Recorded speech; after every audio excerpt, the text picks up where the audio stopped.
Hey, welcome to my booth. I'm Jaymyers. I'm an award-winning audiobook narrator, and I just wanted to read a Christmas carol for y'all today, so I did. And usually I do this attached to or in service of a cause that I personally am passionate about in my Reading for Good series.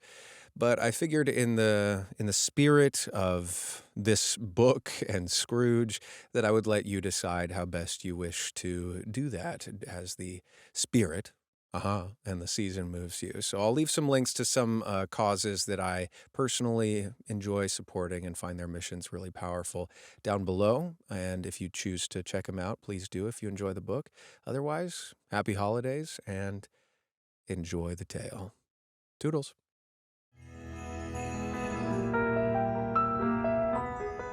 A Christmas Carol in Prose by Charles Dickens. Read by me, J. Myers. Preface. I have endeavored in this ghostly little book to raise the ghost of an idea, which shall not put my readers out of humor with themselves, with each other, with the season, or with me. May it haunt their houses pleasantly, and no one wish to lay it. Their faithful friend and servant, C.D. December 1843. Stave One. Marley's Ghost. Marley was dead, to begin with. There is no doubt whatever about that. The register of his burial was signed by the clergyman, the clerk, the undertaker, and the chief mourner. Scrooge signed it, and Scrooge's name was good upon change for anything he chose to put his hand to. Old Marley was as dead as a doornail. Mind, I don't mean to say that I know of my own knowledge where there is particularly dead about a doornail. I might have been inclined myself to regard a coffin nail as the deadest piece of ironmongery in the trade, but the wisdom of our ancestors is in the simile, and my unhallowed hands shall not disturb it, or the country's done for. You will therefore permit me to repeat emphatically that Marley was as dead as a doornail. Scrooge knew he was dead? Of course he did. How could it be otherwise? Scrooge and he were partners for I don't know how many years. Scrooge was his sole executor, his sole administrator, his sole assign, his sole registrar, legatee, his sole friend and sole mourner. And even Scrooge was not so dreadfully cut up by the sad event, but that he was an excellent man of business on the very day of the funeral, and solemnized it with an undoubted bargain. The mention of Marley's funeral brings me back to the point I started from. There is no doubt that Marley was dead. This must be distinctly understood, or nothing wonderful can come of the story I am going to relate. If we were not perfectly convinced that Hamlet's father died before the play began, there would be nothing more remarkable in his taking a stroll at night in an easterly wind upon his own ramparts than there would be in any other middle-aged gentleman rashly turning out after dark in a breezy spot, say St. Paul's churchyard, for instance, literally to astonish his son's weak mind. Scrooge never painted out old Marley's name. There it stood, years afterwards, above the warehouse door, Scrooge and Marley. The firm was known as Scrooge and Marley. Sometimes people new to the business called Scrooge, and sometimes Marley, but he answered to both names. It was all the same to him. Oh, but he was a tight-fisted hand at the grindstone. Scrooge, a squeezing, wrenching, grasping, scraping, clutching, covetous old sinner, hard and sharp as a flint, from which no steel had ever struck out generous fire, secret and self-contained and solitary as an oyster. The cold within him froze his old features, nipped his pointless nose, shriveled his cheeks, stiffened his gait, made his eyes red, his thin lips blue, and spoke out shrewdly in his grating voice. A frosty rime was on his head and on his eyebrows and his wiry chin. He carried his own low temperature always about with him. He iced his office in the dog days and didn't thaw it 1 degree at Christmas. The external heat and cold had little influence on Scrooge. No warmth could warm, no wintry weather chill him. No wind that blew was bitterer than he. No falling snow was more intent upon its purpose. No pelting rain less open to entreaty. Foul weather didn't know where to have him. The heaviest rain and snow and hail and sleet could boast of the advantage over him in only one respect. They often came down handsomely, and Scrooge never did. Nobody ever stopped him in the street to say with gladsome looks, "My dear Scrooge, how are you? When will you come to see me?" No beggars implored him to bestow a trifle. No children asked him what it was o'clock. No man or woman ever once in all his life inquired the way to such and such a place of Scrooge. Even the blind men's dogs appeared to know him, and when they saw him coming would tug their owners into doorways and up courts, and then would wag their thin tails as though they said, "No eye at all is better than an evil eye, dark master." But what did Scrooge care? It was the very thing he liked, to edge his way along the crowded paths of life, warning all human sympathy to keep its distance. Was what the knowing ones call nuts to Scrooge. Once upon a time, of all the good days in the year, on Christmas Eve, old Scrooge sat busy in his counting-house.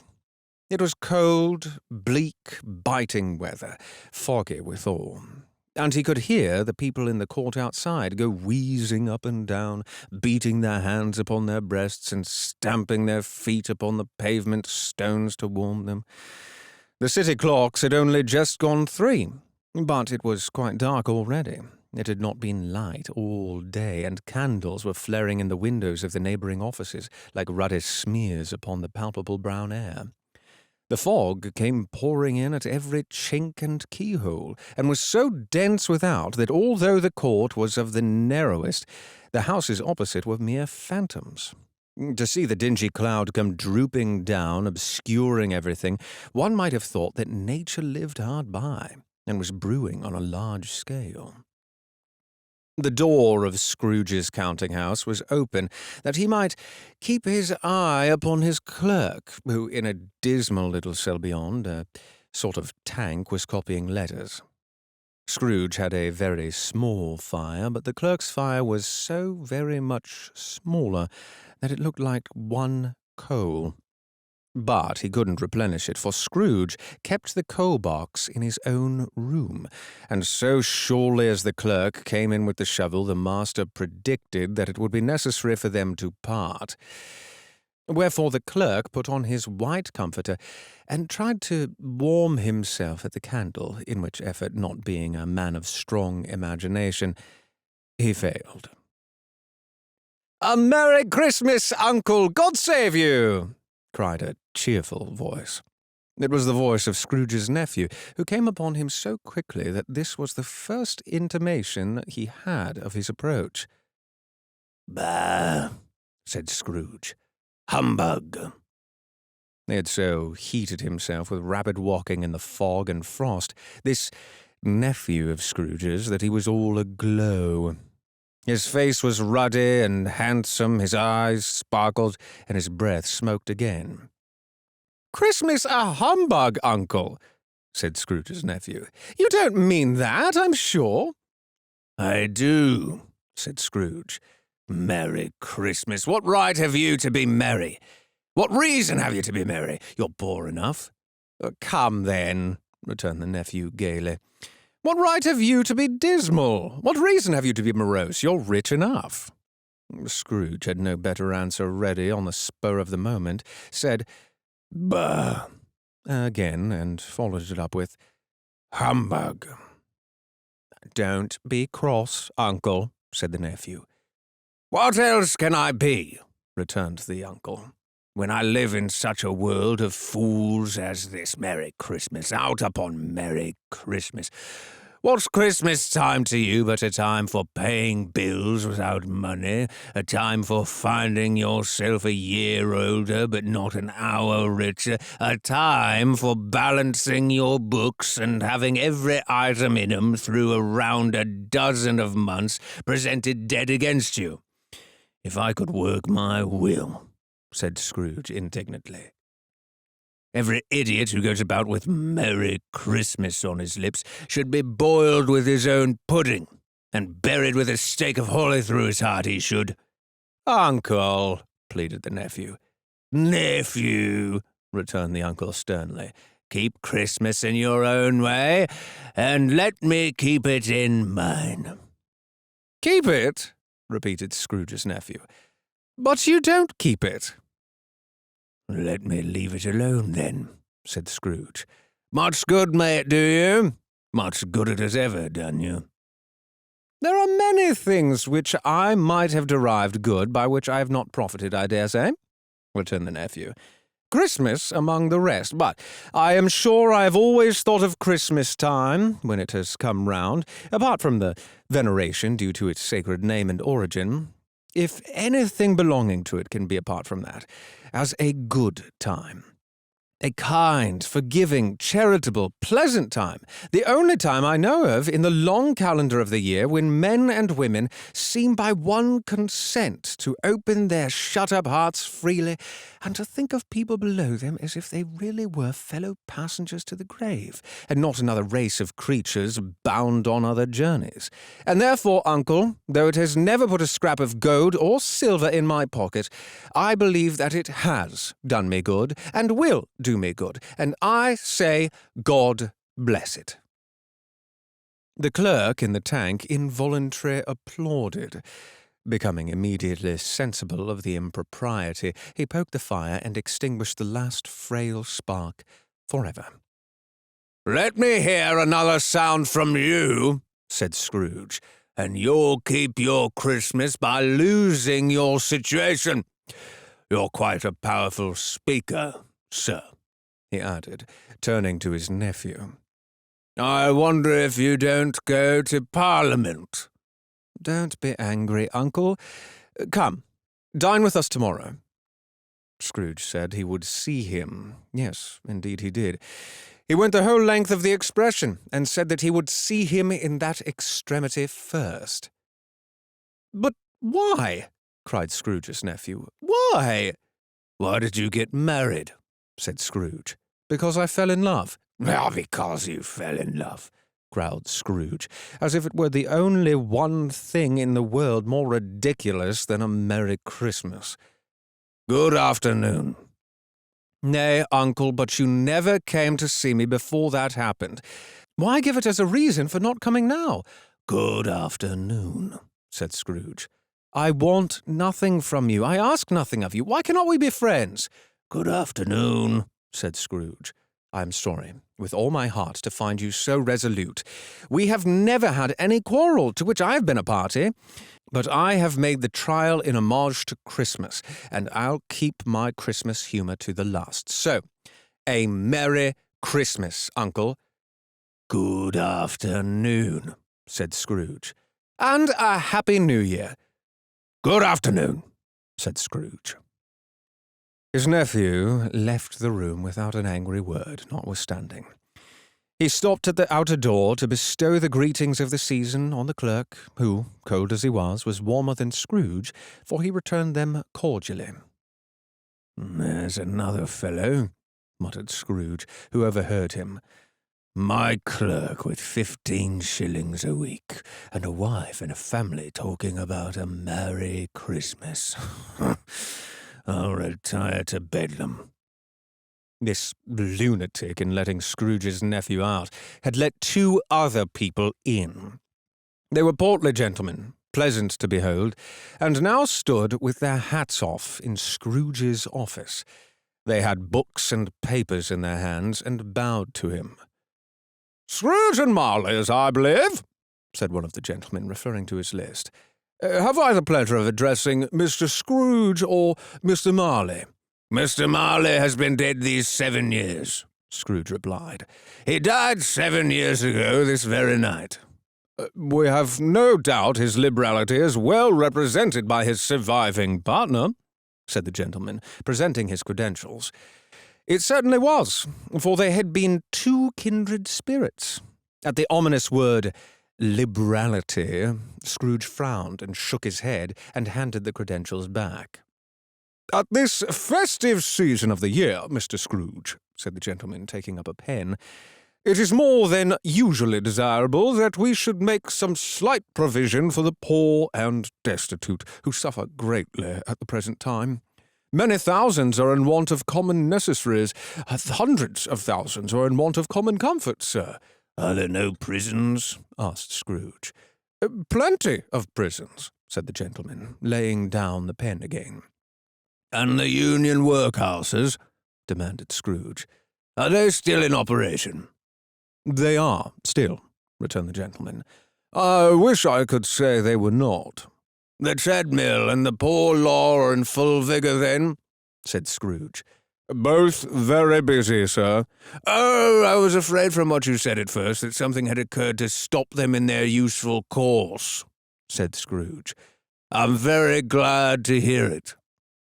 "Under the impression that they scarcely furnish Christian cheer of mind or body to the multitude," returned the gentleman, "a few of us are endeavouring to raise a fund to buy the poor some meat and drink and means of warmth. We choose this time because it is a time of all others when want is keenly felt and abundance rejoices. What shall I put you down for?" "Nothing," Scrooge replied. "You wish to be anonymous?"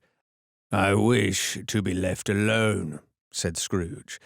"Since you ask me what I wish, gentlemen, that is my answer. I don't make merry myself at Christmas, and I can't afford to make idle people merry. I help to support the establishments I have mentioned. They cost enough, and those who are badly off must go there." "Many can't go there, and many would rather die." "If they would rather die," said Scrooge, "they had better do it and decrease the surplus population. Besides, excuse me, I don't know that." "But you might know it," observed the gentleman. "It's not my business," Scrooge returned.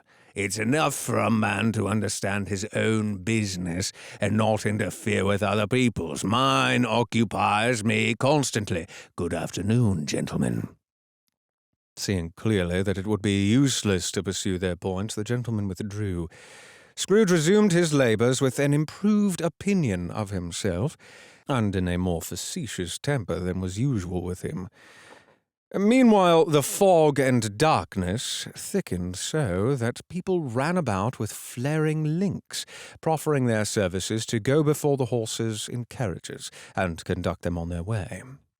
The ancient tower of a church, whose gruff old bell was always peeping slyly down at Scrooge out of a Gothic window in the wall, became visible, and struck the hours and quarters in the clouds, with tremulous vibrations afterwards, as if its teeth were chattering in its frozen head up there.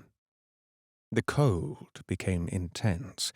In the main street, at the corner of the court, some labourers were repairing the gas pipes, and had lighted a great fire in a brazier, round which a party of ragged men and boys were gathered, warming their hands and winking their eyes before the blaze in rapture.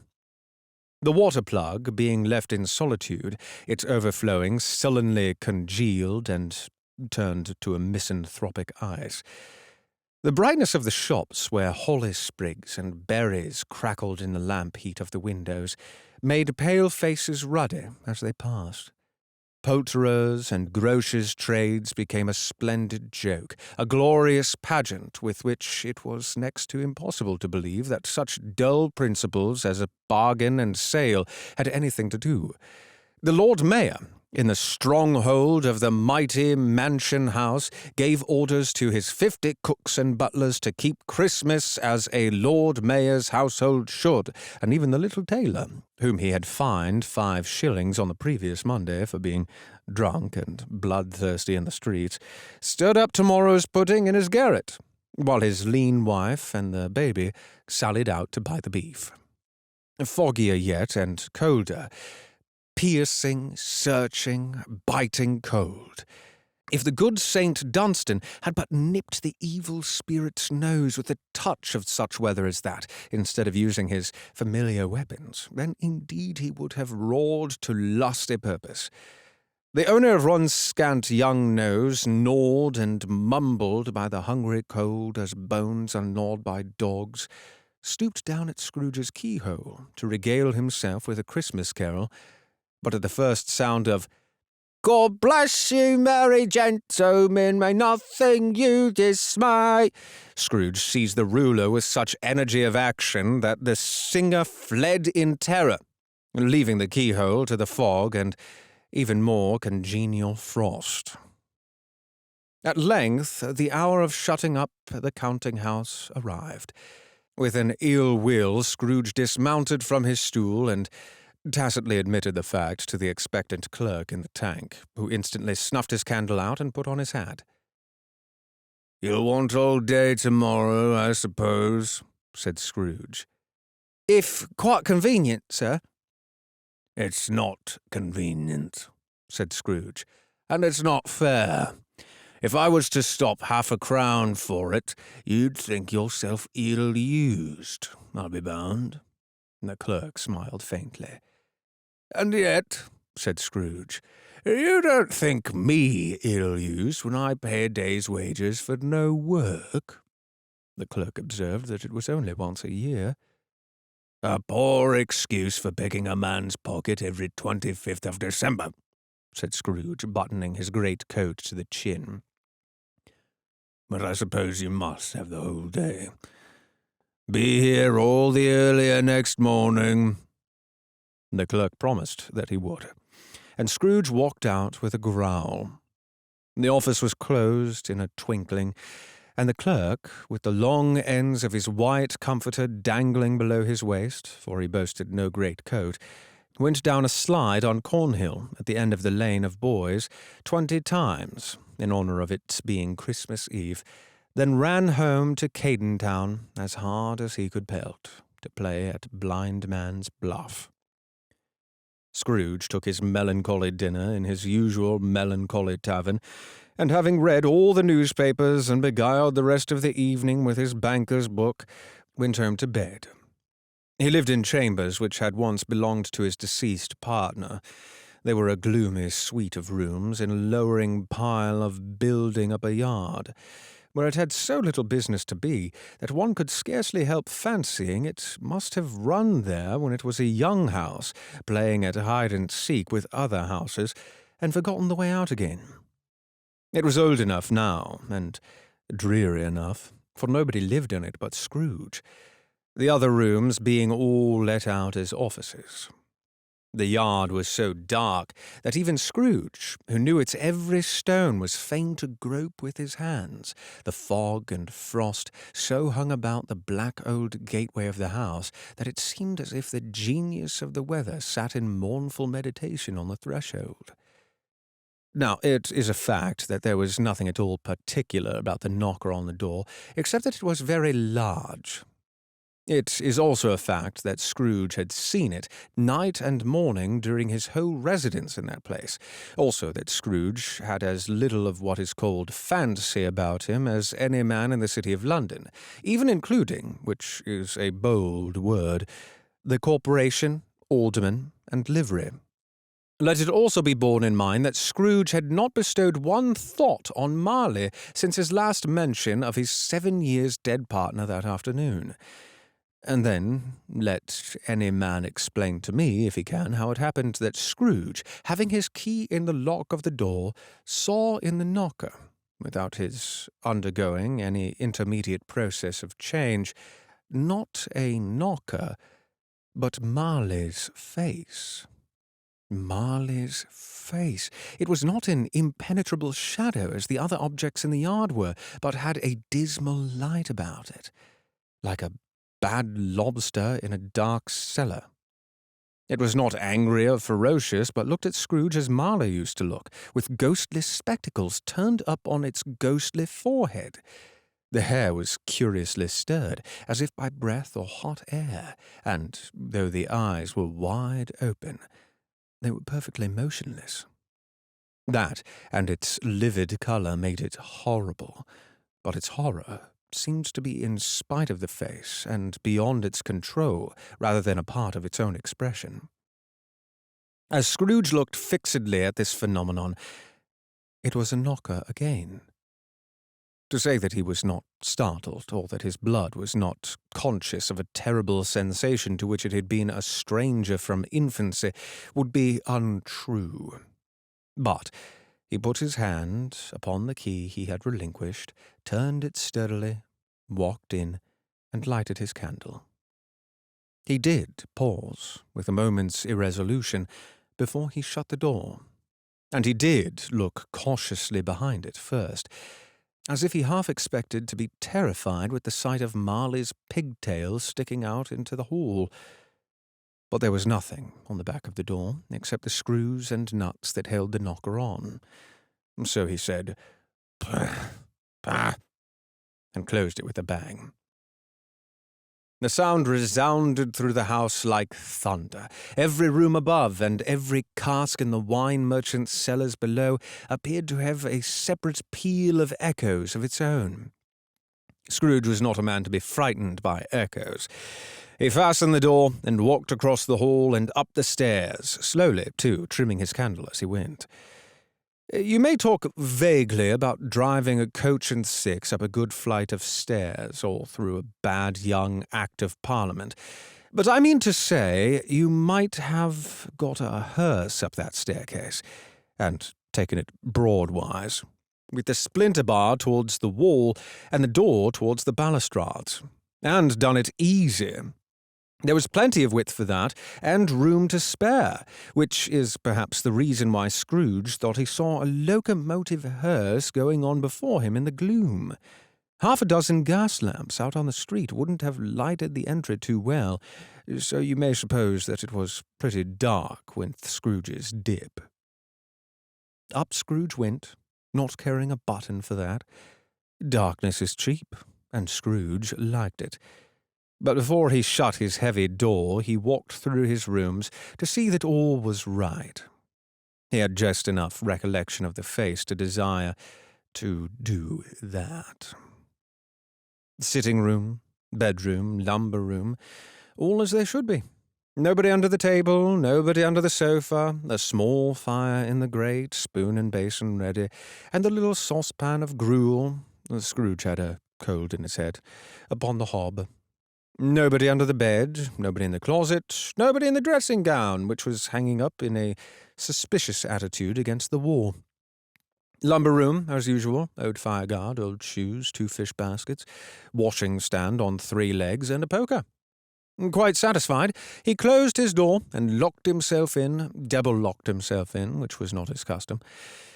Thus secured against surprise, he took off his cravat, put on his dressing-gown and slippers, and his nightcap, and sat down before the fire to take his gruel. It was a very low fire indeed, nothing on such a bitter night. He was obliged to sit close to it and brood over it before he could extract the least sensation of warmth from such a handful of fuel. The fireplace was an old one, built by some Dutch merchant long ago, and paved all round with quaint Dutch tiles, designed to illustrate the Scriptures. There were Cains and Abels, Pharaoh's daughters, queens of Sheba, angelic messengers descending through the air on clouds like featherbeds, Abrahams, Belshazzars, apostles putting off to sea in butterboats, hundreds of figures to attract his thoughts. And yet that face of Marley, 7 years dead, came like the ancient prophet's rod and swallowed up the whole. If each smooth tile had been a blank at first, with power to shape some picture on its surface from the disjointed fragments of his thoughts, there would have been a copy of old Marley's head on every one. "Humbug," said Scrooge, and walked across the room. After several turns, he sat down again. As he threw his head back in the chair, His glance happened to rest upon a bell, a disused bell that hung in the room, and communicated for some purpose now forgotten with a chamber in the highest story of the building. It was with great astonishment, and with a strange, inexplicable dread, that as he looked, he saw this bell begin to swing. It swung so softly in the outset that it scarcely made a sound, but soon it rang out loudly, and so did every bell in the house.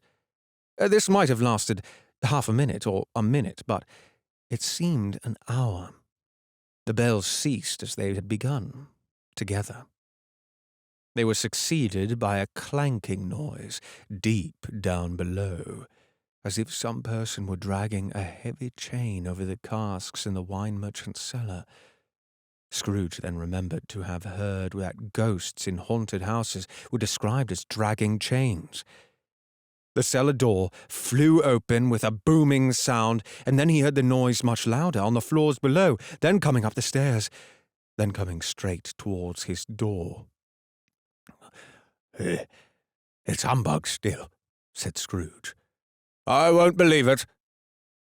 His colour changed, though, when, without a pause, it came on through the heavy door and passed into the room before his eyes. Upon its coming in, the dying flame leaped up, as though it cried, "I know him, Marley's ghost," and fell again. The same face, the very same.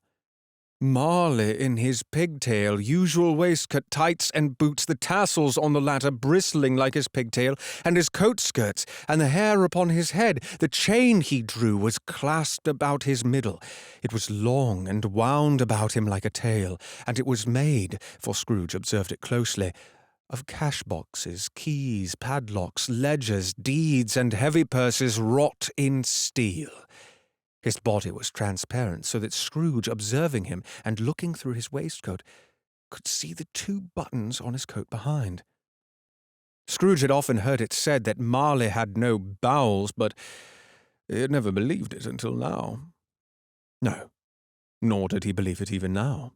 Though he looked the phantom through, and sought standing before him, though he felt the chilling influence of its death-cold eyes, and marked the very texture of the folded kerchief bound about its head and chin, which wrapper he had not observed before, he was still incredulous, and fought against his senses. "How now?" said Scrooge, caustic and cold as ever. "What do you want with me?" "Much," Marley's voice, no doubt about it. "Who are you?" "Ask me who I was." "Who were you, then?" said Scrooge, raising his voice. "You're particular for a shade." He was going to say to a shade, but substituted this as more appropriate. "In life I was your partner, Jacob Marley." Can you sit down?" asked Scrooge, looking doubtfully at him. "I can." "Do it, then." Scrooge asked the question because he didn't know whether a ghost so transparent might find himself in a condition to take a chair, and felt that, in the event of its being impossible, it might involve the necessity of an embarrassing explanation. But the ghost sat down on the opposite side of the fireplace, as if he were quite used to it. "You don't believe in me," observed the ghost. "I don't," said Scrooge. "What evidence would you have of my reality beyond that of your senses?" "I don't know," said Scrooge. "Why do you doubt your senses?" "Because," said Scrooge, "a little thing affects them. A slight disorder of the stomach makes them cheats. You may be an undigested bit of beef, a blot of mustard, a crumb of cheese, a fragment of underdone potato. There's more of gravy than of grave about you, whatever you are." Scrooge was not much in the habit of cracking jokes, nor did he feel in his heart by any means waggish then. The truth is that he tried to be smart, as a means of distracting his own attention, and keeping down his terror, for the spectre's voice disturbed the very marrow of his bones. To sit, staring at those fixed, glazed eyes in silence for a moment, would play, Scrooge felt, in the very deuce with him. There was something very awful, too, in the spectre's being provided with an infernal atmosphere of its own. Scrooge could not feel it himself, but this was clearly the case, for though the ghost sat perfectly motionless, its hair and skirts and tassels were still agitated, as by the hot vapour from an oven. "You see this toothpick?" said Scrooge, returning quickly to the charge, for the reason just assigned, and wishing, though it were only for a second, to divert the vision's stony gaze from himself. "I do," replied the ghost. "You are not looking at it," said Scrooge. "But I see it," said the ghost, "notwithstanding." "Well," returned Scrooge, "I have but to swallow this, and be for the rest of my days persecuted by a legion of goblins, all of my own creation. Humbug, I tell you, humbug!" At this, the spirit raised a frightful cry, and shook its chains with such a dismal and appalling noise that Scrooge held on tight to his chair to save himself from falling in a swoon. But how much greater was his horror when the phantom, taking off the bandage round its head, as if it were too warm to wear indoors, its lower jaw dropped down upon his breast. Scrooge fell upon his knees and clasped his hands before his face. "Mercy," he said. "Dreadful apparition! Why do you trouble me?" "Man of the worldly mind," replied the ghost, "do you believe in me or not?" "I do," said Scrooge. "I must, but why do spirits walk the earth, and why do they come to me?" "It is required of every man," the ghost returned, "that the spirit within him should walk abroad among his fellow men, and travel far and wide, and if that spirit goes not forth in life, it is condemned to do so after death. It is doomed to wander through the world. Oh, woe is me! And witness what it cannot share, but might have shared on earth, and turned to happiness." Again the spectre raised a cry, and shook its chain, and wrung its shadowy hands.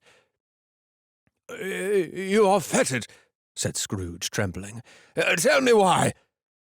"I wear the chain I forged in life," replied the ghost.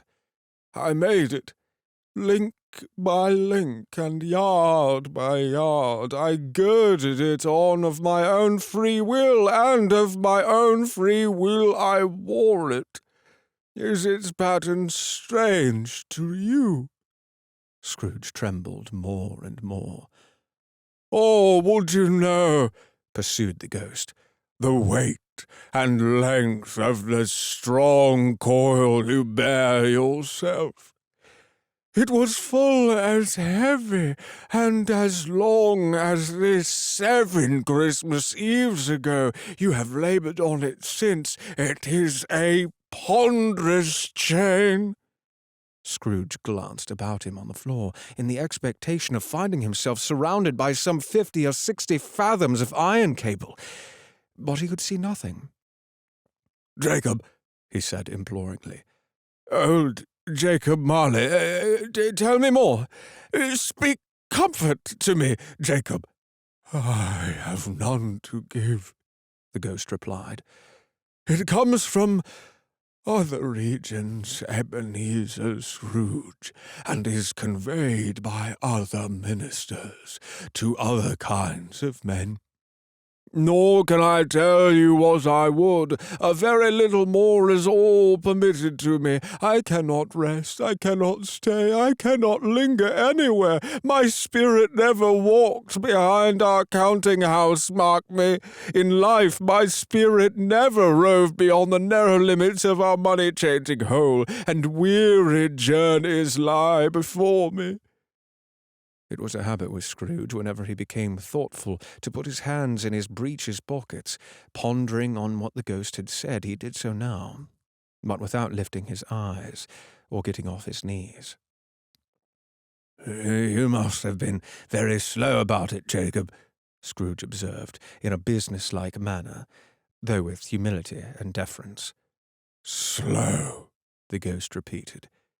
7 years dead, mused Scrooge, "and travelling all the time." "The whole time," said the ghost. "No rest, no peace, incessant torture of remorse."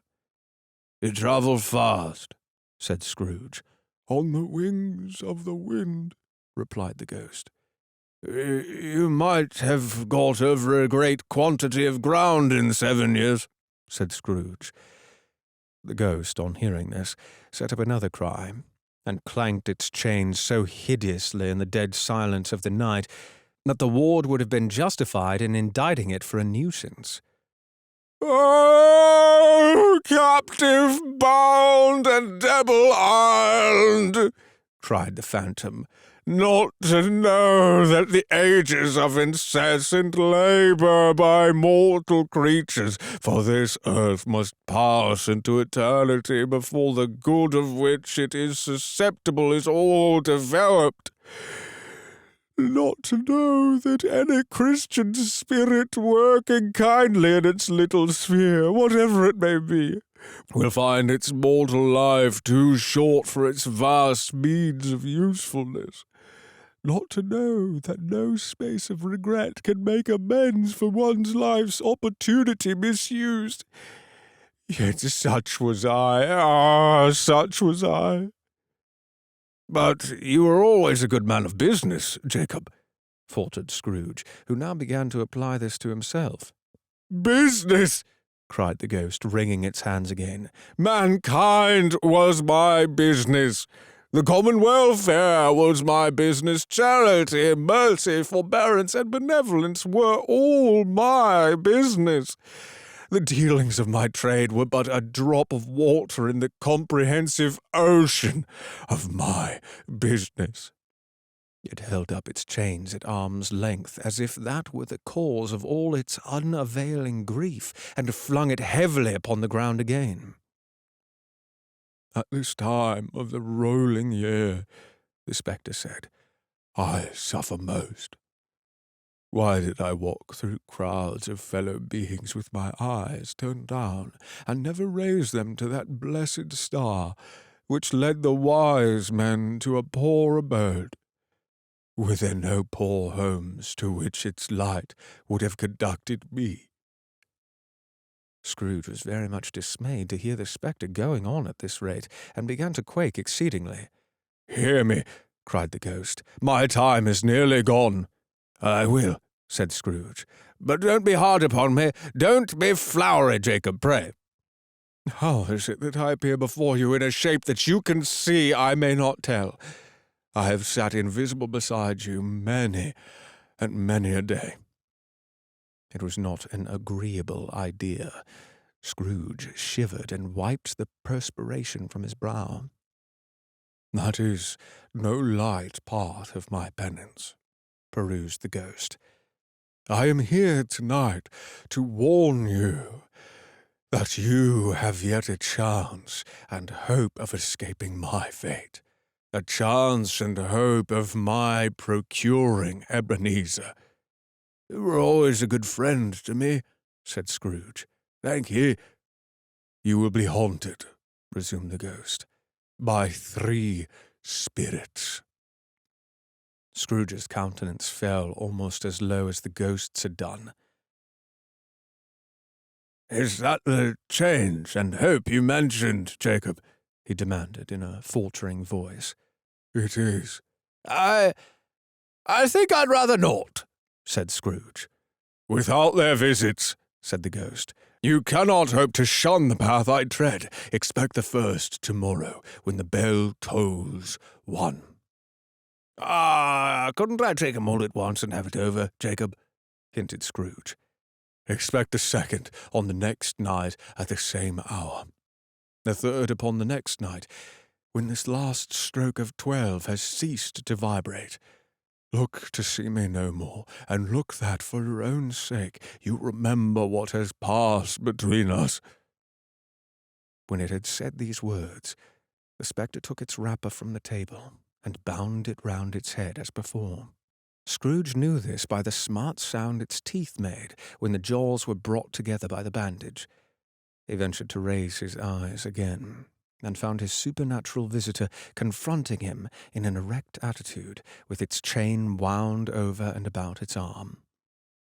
The apparition walked backward from him, and at every step it took, the window raised itself a little, so that when the spectre reached it, it was wide open. It beckoned Scrooge to approach, which he did. When they were within 2 paces of each other, Marley's ghost held up its hand, warning him to come no nearer. Scrooge stopped. Not so much in obedience as in surprise and fear, for on the raising of the hand, he became sensible of confused noises in the air, incoherent sounds of lamentation and regret, wailings inexpressly sorrowful and self-accusatory. The spectre, after listening for a moment, joined in the mournful dirge and floated out upon the bleak, dark night. Scrooge followed to the window, desperate in his curiosity. He looked out. The air was filled with phantoms, wandering hither and thither in restless haste, and moaning as they went. Every one of them wore chains like Marley's ghost. Some few, they might be guilty governments, were linked together. None were free. Many had been personally known to Scrooge in their lives. He had been quite familiar with one old ghost in a white waistcoat with a monstrous iron safe attached to its ankle, who cried piteously at being unable to assist a wretched woman with an infant, whom it saw below upon a doorstep. The misery with them all was, clearly, that they sought to interfere for good in human matters, and had lost the power forever. Whether these creatures faded into mist, or mist enshrouded them, he could not tell. But they and their spirit voices faded together, and the night became as it had been when he walked home. Scrooge closed the window and examined the door by which the ghost had entered. It was double-locked, as he had locked it with his own hands, and the bolts were undisturbed. He tried to say humbug, but stopped at the first syllable, and being, from the emotion he had undergone, or the fatigues of the day, or his glimpse of the invisible world, or the dull conversation with the ghost, or the lateness of the hour, much in need of repose, went straight to bed without undressing, and fell asleep upon the instant. Stave Two, the first of the 3 spirits. When Scrooge awoke, it was so dark that, looking out of bed, he could scarcely distinguish the transparent window from the opaque walls of his chamber. He was endeavoring to pierce the darkness with his ferret eyes, when the chimes of a neighboring church struck the 4 quarters, so he listened for the hour. To his great astonishment, the heavy bell went on from 6 to 7, and from 7 to 8, and regularly up to 12, then stopped. 12! It was past 2 when he went to bed. The clock was wrong. An icicle must have got into the works. 12! He touched the spring of his repeater to correct this most preposterous clock, its rapid little pulse beating 12, and stopped. "Why, it is impossible," said Scrooge, "that I can have slept through a whole day and far into another night. It is impossible that anything has happened to the sun, and this is 12 at noon." The idea of being an alarming one, he scrambled out of bed and groped his way to the window. He was obliged to rub the frost off with the sleeve of his dressing gown before he could see anything, and could see very little then. All he could make out was that it was still very foggy and extremely cold, and that there was no noise of people running to and fro and making a great stir, as there unquestionably would have been if night had beaten off bright day and taken possession of the world. This was a great relief, because 3 days after sight of this first exchange to pay to Mr. Ebenezer Scrooge, or his order, and so forth, would have become a mere United States security, if there were no days to count by. Scrooge went to bed again and thought and thought and thought it over and over and over, and could make nothing of it. The more he thought, the more perplexed he was, and the more he endeavoured not to think, the more he thought. Marley's ghost bothered him exceedingly. Every time he resolved with himself, after mature inquiry, that it was all a dream, his mind flew back again like a strong spring released to its first position, and presented the same problem to be worked all through. Was it a dream or not? Scrooge lay in this state until the chime had gone 3/4 more, when he remembered, on a sudden, that the ghost had warned him of a visitation when the bell tolled 1.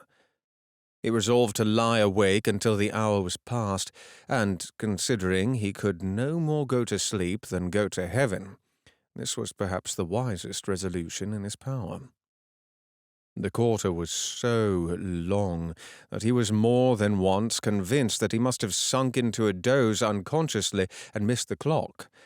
At length it broke upon his listening ear. "Bing dong." "A quarter past," said Scrooge, counting. "Ding dong." "Half past," said Scrooge.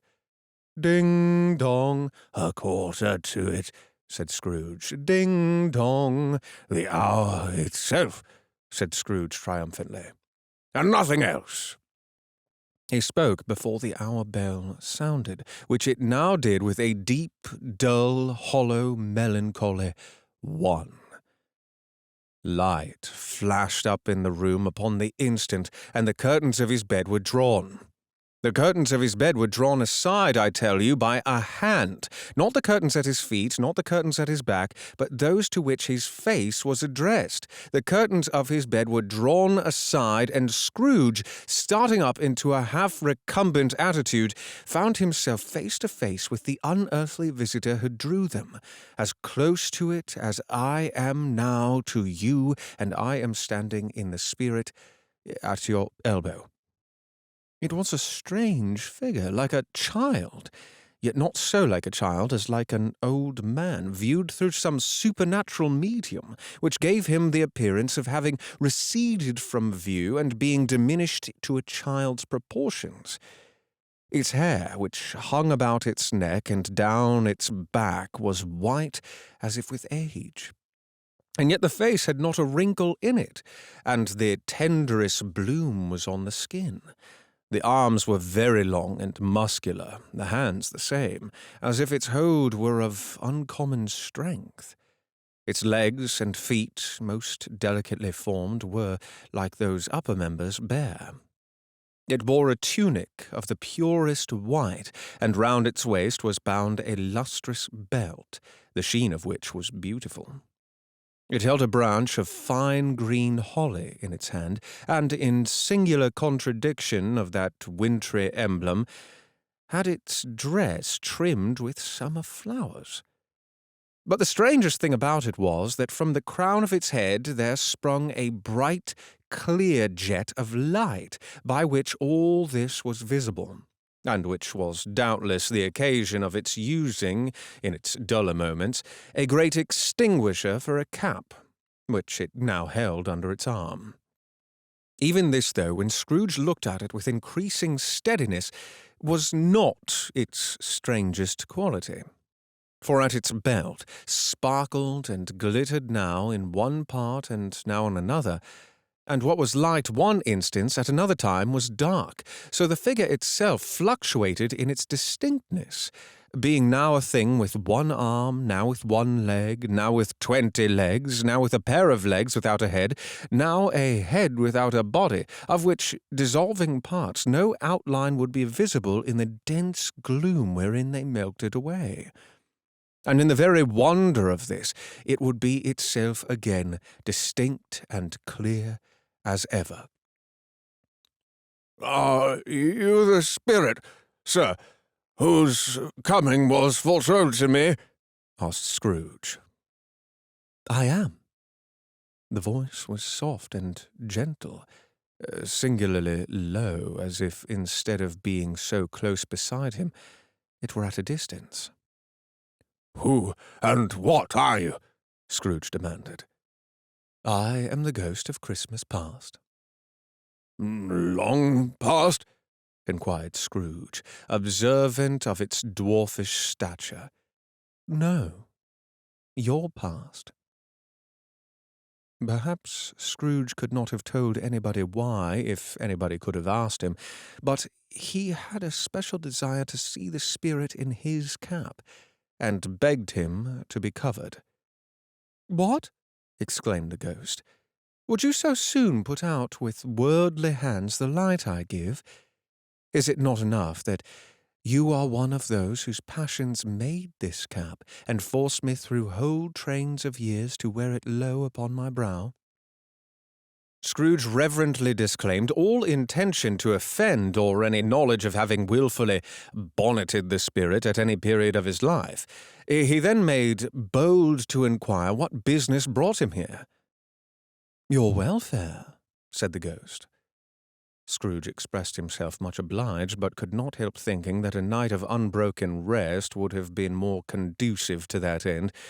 The spirit must have heard him thinking, for it said immediately, "Your reclamation, then. Take heed."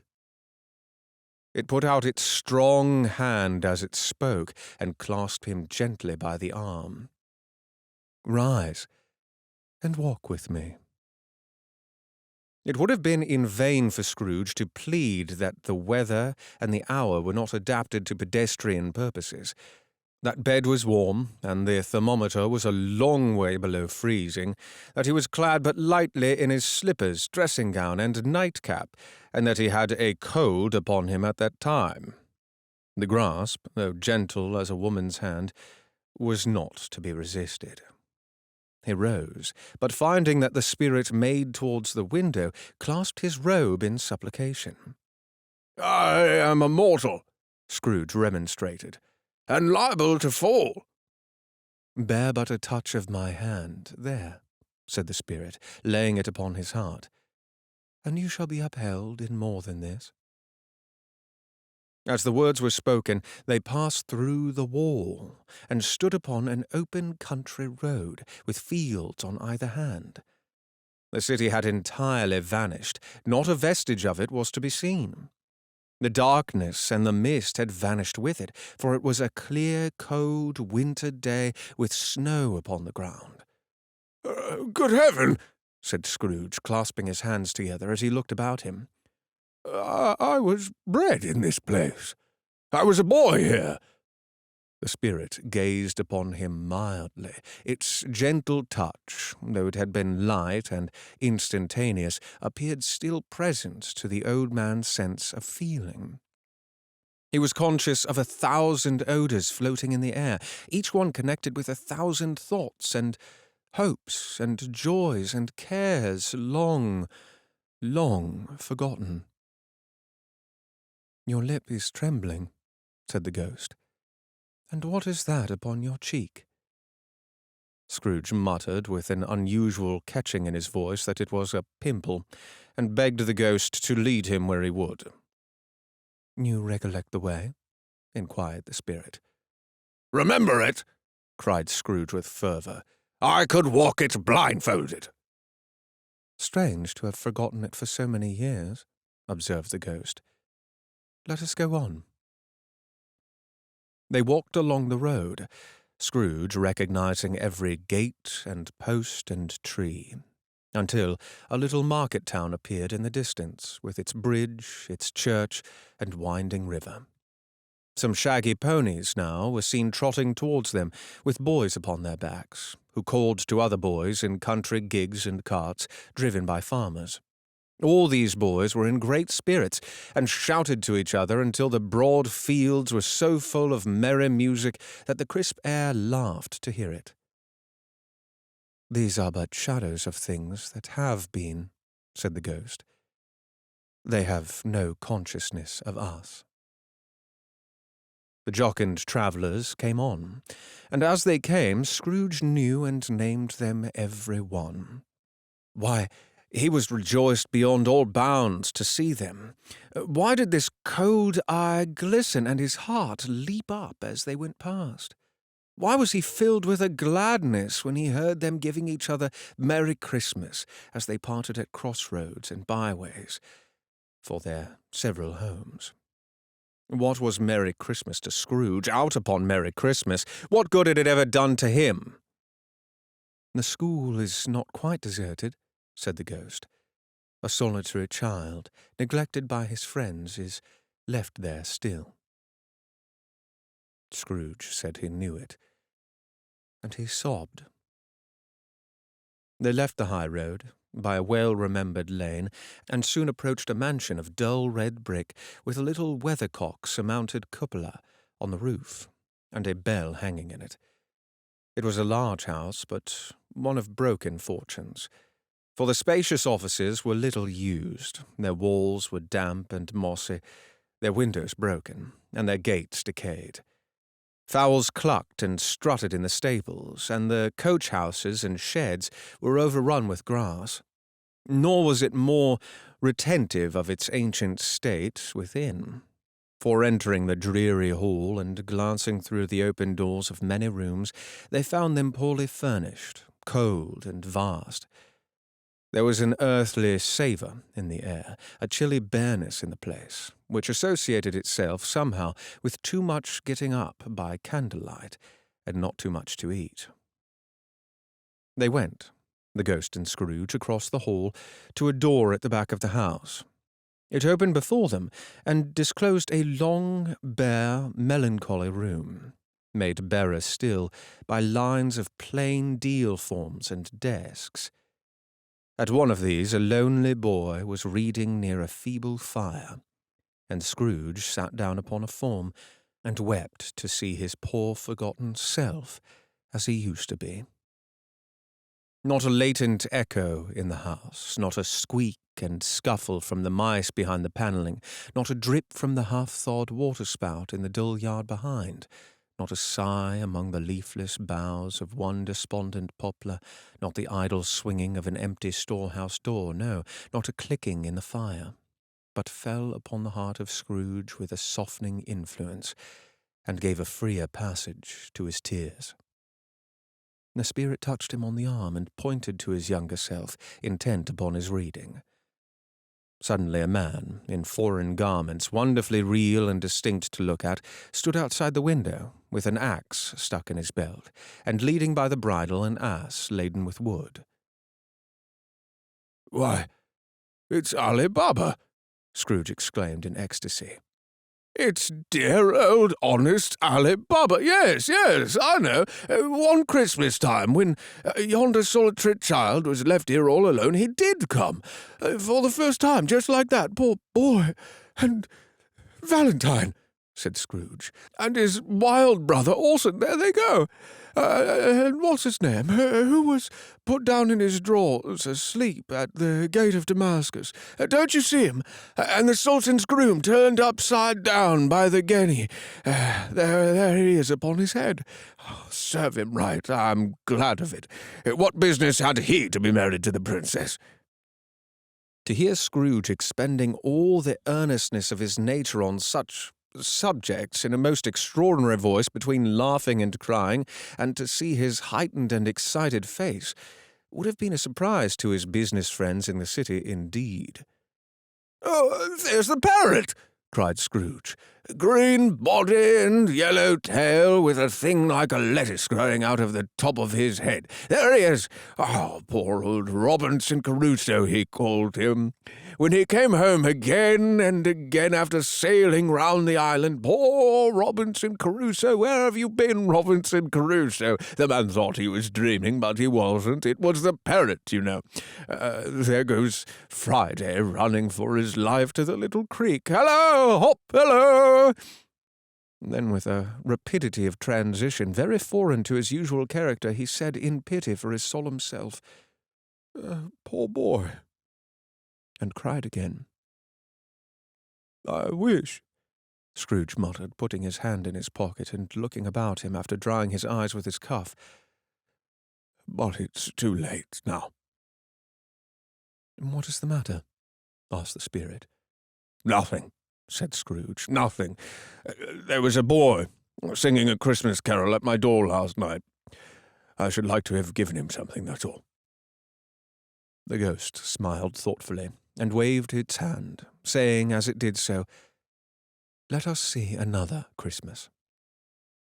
Scrooge's former self grew larger at the words, and the room became a little darker and more dirty.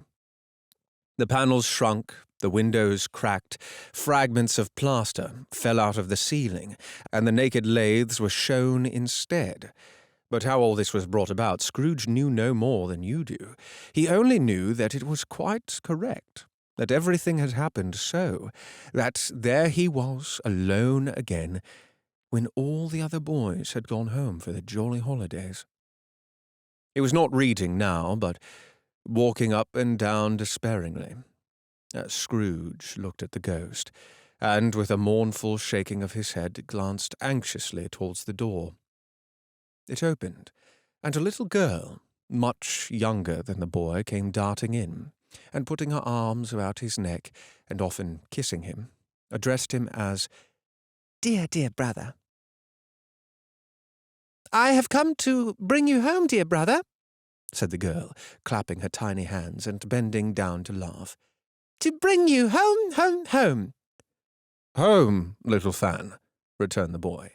"Yes," said the child, brimful of glee. "Home for good and all. Home for ever and ever. Father is so much kinder than he used to be. That's home's like heaven. He spoke so gently to me one dear night when I was going to bed that I was not afraid to ask him once more if you might come home, and he said yes, you should, and sent me in a coach to bring you. And you're to be a man," said the child, opening her eyes, "and are never to come back here. But first, we're to be together all the Christmas long, and have the merriest time in all the world." "You are quite a woman, little Fan," exclaimed the boy. She clapped her hands and laughed, and tried to touch his head, but being too little, laughed again and stood on tiptoe to embrace him.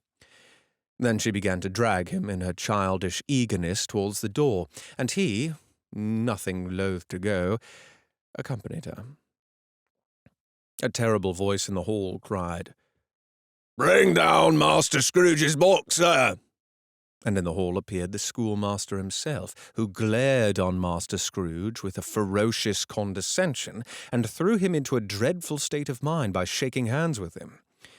He then conveyed him and his sister into the veriest old well of a shivering best parlour that ever was seen, where the maps upon the wall and the celestial and terrestrial globes in the windows were waxy with cold. Here he produced a decanter of curiously light wine and a block of curiously heavy cake, and administered installments of those dainties to the young people, at the same time sending out a meagre servant to offer a glass of something to the postboy, who answered that he thanked the gentleman, but if it was the same tap as he had tasted before, he had rather not. Master Scrooge's trunk being by this time tied on to the top of the chaise, the children bade the schoolmaster good-bye right willingly, and getting into it, drove gaily down the garden sweep, the quick wheels dashing the hoar-frost and snow from off the dark leaves of the evergreens like spray. "Always a delicate creature, whom a breath might have withered," said the ghost. but she had a large heart. "So she had," cried Scrooge. "You're right. I will not gainsay it, Spirit, God forbid." "She died a woman," said the ghost, "and had, as I think, children." "One child," Scrooge returned. "True," said the ghost. "Your nephew?" Scrooge seemed uneasy in his mind and answered briefly, "Yes." Although they had but that moment left the school behind them, they were now in the busy thoroughfares of a city, where shadowy passengers passed and repassed, where shadowy carts and coaches battled for the way, and all the strife and tumult of a real city were. It was made plain enough by the dressing of the shops that here too it was Christmas time again, but it was evening, and the streets were lighted up. The ghost stopped at a certain warehouse door and asked Scrooge if he knew it. "Know it?" said Scrooge. "Was I apprenticed here?" They went in. At sight of an old gentleman in a Welsh wig, sitting behind such a high desk that if he had been 2 inches taller, he must have knocked his head against the ceiling, Scrooge cried in great excitement, "Why, it's old Fezziwig! Bless his heart, it's Fezziwig alive again!" Old Fezziwig laid down his pen and looked up at the clock, which pointed to the hour of 7. He rubbed his hands, adjusted his capacious waistcoat, laughed all over himself from his shoes to his organ of benevolence, and called out in a comfortable, oily, rich, fat, jovial voice, "Yo-ho there, Ebenezer! Dick!" Scrooge's former self, now grown a young man, came briskly in, accompanied by his fellow apprentice. "Dick Wilkins, to be sure," said Scrooge to the ghost. "Bless me, yes, there he is. He was very much attached to me, was Dick. Poor Dick, dear, dear." "Yo-ho, my boys," said Fezziwig. "No more work tonight. Christmas Eve, Dick. Christmas, Ebenezer. Let's have the shutters up," cried old Fezziwig with a sharp clap of his hands, "before a man can say Jack Robinson." You wouldn't believe how those two fellows went at it. They charged into the street with the shutters, 1, 2, 3, had 'em up in their places, 4, 5, 6, barred 'em and pinned 'em, 7, 8, 9, and came back before you could have got to 12, panting like racehorses. "Hally-ho!" cried old Fezziwig, skipping down from the high desk with wonderful gaiety. "Clear away, my lads, and let's have lots of room here. Hally-ho, Dick! Chirrup, Ebenezer!" Clear away? There was nothing they wouldn't have cleared away, or couldn't have cleared away, with old Fezziwig looking on. It was done in a minute. Every movable was packed off as if it were dismissed from public life forevermore.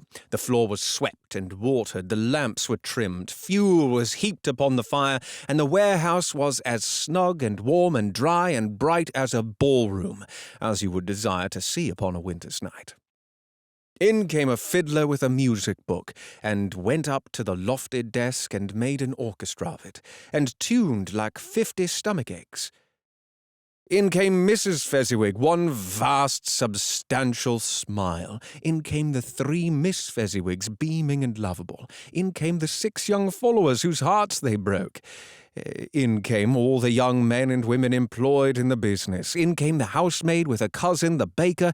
In came the cook with her brother's particular friend, the milkman. In came the boy from over the way, who was suspected of not having board enough from his master, trying to hide himself behind the girl from next door, but one who was proved to have had her ears pulled by her mistress.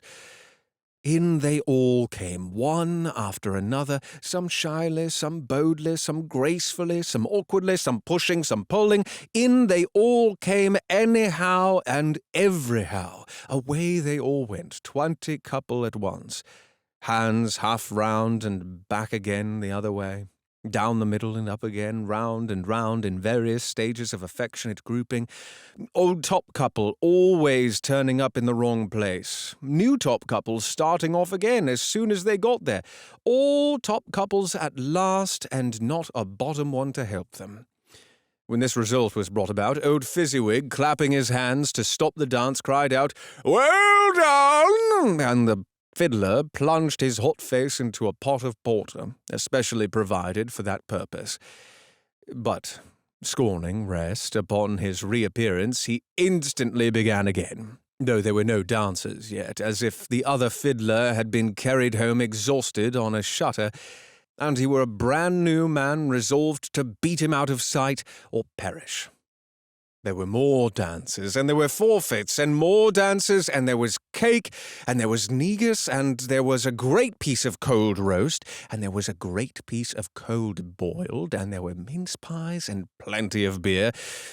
But the great effect of the evening came after the roast and the boiled, when the fiddler, an artful dog, mind, the sort of man who knew his business better than you or I could have told it to him, struck up Sir Roger de Coverley. Then old Fezziwig stood out to dance with Mrs. Fezziwig, top couple too, with a good stiff piece of work cut out for them, 3 or 4 20 pair of partners, people who were not to be trifled with, people who would dance and had no notion of walking. But if they had been twice as many, 4 times, old Fezziwig would have been a match for them, and so would Mrs. Fezziwig. But if they had been twice as many, 4 times, old Fezziwig would have been a match for them, and so would Mrs. Fezziwig. As to her, she was worthy to be his partner in every sense of the term. If that's not high praise, tell me higher, and I'll use it. A positive light appeared to issue from Fezziwig's calves. They shone in every part of the dance like moons. You couldn't have predicted at any given time what would have become of them next. And when old Fezziwig and Mrs. Fezziwig had gone all through the dance, advance and retire, both hands to your partner, bow and curtsy, corkscrew, thread the needle, and back again to your place, Fezziwig cut so deftly that he appeared to wink with his legs, and came upon his feet again without a stagger. When the clock struck 11, this domestic ball broke up. Mr. and Mrs. Fezziwig took their stations, one on either side of the door, and shaking hands with every person individually as he or she went out, wished him or her a Merry Christmas. When everybody had retired but the 2 prentices, they did the same to them, and thus the cheerful voices died away, and the lads were left to their beds, which were under a counter in the back shop. During the whole of this time, Scrooge acted like a man out of his wits. His heart and soul were in the scene, and with his former self. He corroborated everything, remembered everything, enjoyed everything, and underwent the strangest agitation. It was not until now, when the bright faces of his former self and Dick were turned from them, that he remembered the ghost, and became conscious that it was looking full upon him, while the light upon its head burnt very clear. "Small matter," said the ghost, "to make these silly folks so full of gratitude."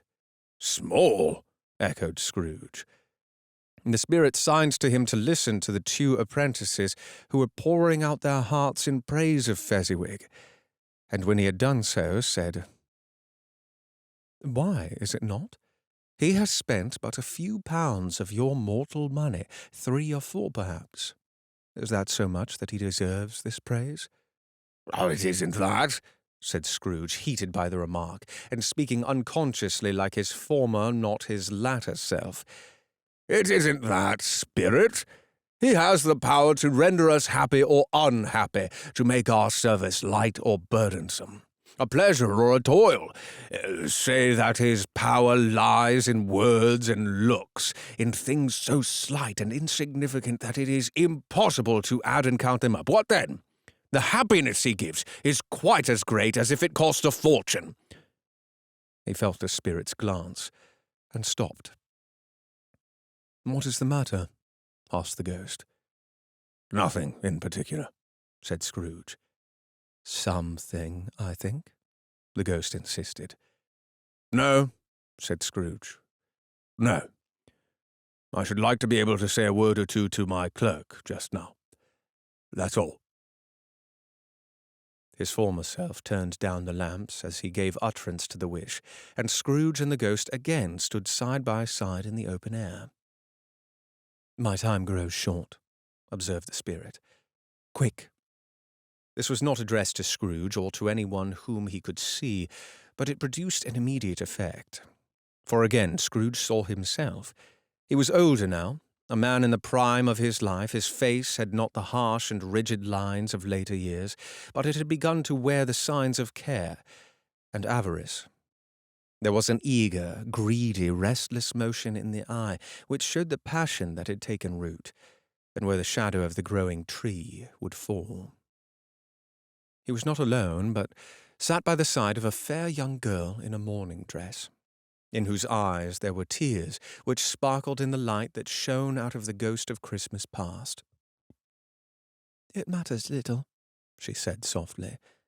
"To you, very little. Another idol has displaced me, and if I can cheer and comfort you in the time to come, as I would have tried to do, I have no just cause to grieve." "What idol has displaced you?" he rejoined. "A golden one." "This is the even-handed dealing of the world," he said. "There is nothing on which it is so hard as poverty, and there is nothing it professes to condemn with such severity as the pursuit of wealth." "You fear the world too much," she answered gently. "All your other hopes have merged into the hope of being beyond the chance of its sordid reproach. I have seen your nobler aspirations fall off one by one until the master passion, gain, engrosses you, have I not?" "What then?" he retorted. "Even if I have grown so much wiser, what then? I am not changed towards you." She shook her head. "Am I?" "Our contract is an old one. It was made when we were both poor and content to be so, until, in good season, we could improve our worldly fortune by our patient industry. You are changed. When it was made, you were another man." "I was a boy," he said impatiently. "Your own feeling tells you that you were not what you are," she returned. "I am.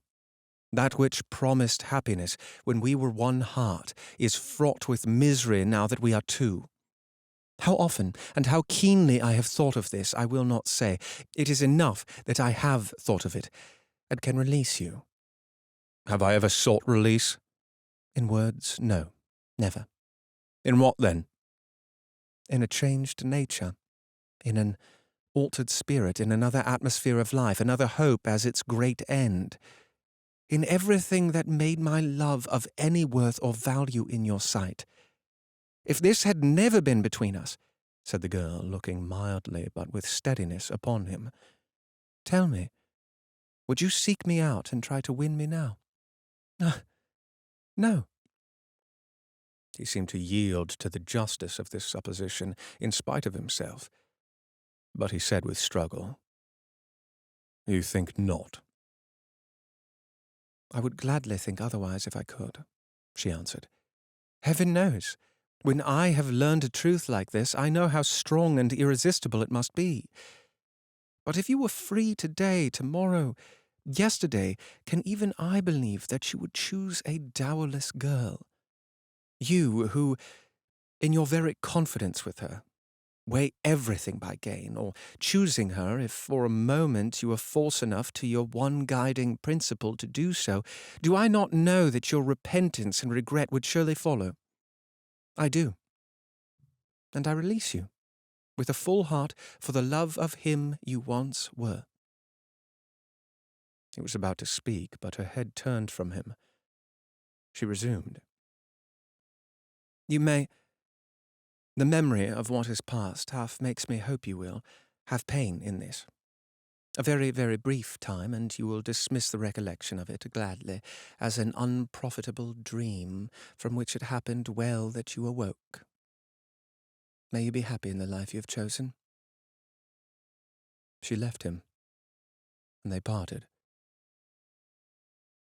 "Spirit," said Scrooge, "show me no more.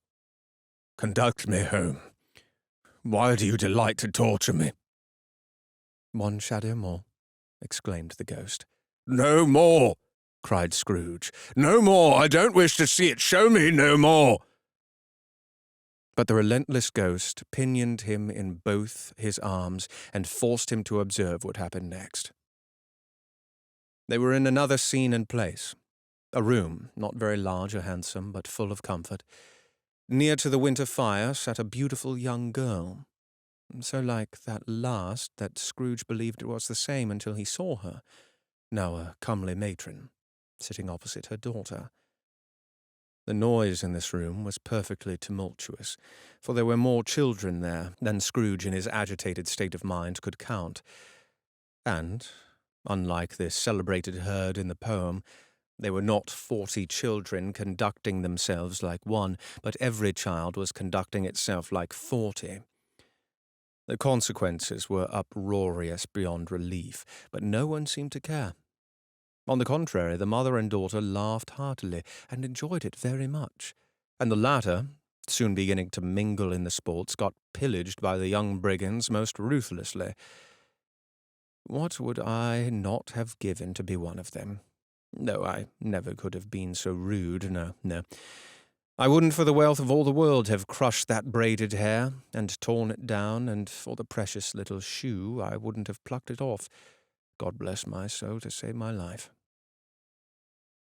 As to measuring her waist in sport as they did, bold young brood, I couldn't have done it. I should have expected my arm to have grown round it for a punishment, and never come straight again. And yet I should have dearly liked, I own, to have touched her lips, to have questioned her that she might have opened them, to have looked upon the lashes of her own downcast eyes, and never raised a blush, to have let loose waves of hair, an inch of which would be a keepsake beyond price. In short, I would have liked, I do confess, to have had the lightest license of a child, and yet to have been man enough to know its value.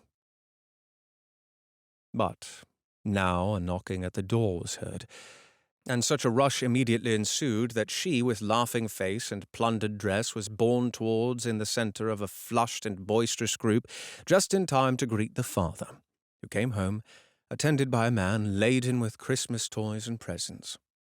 Then the shouting and the struggling and the onslaught that was made on the defenceless porter, the scalping him with chairs for ladders, to dive into his pockets, to spoil him of brown paper parcels, hold him tight by his cravat, hug him round his neck, pommel his back, and kick his legs in irrepressible affection.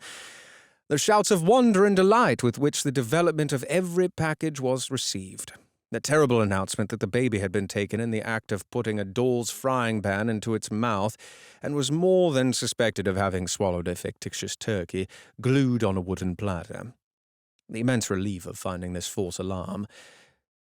The joy and gratitude and ecstasy, they are all indescribable alike.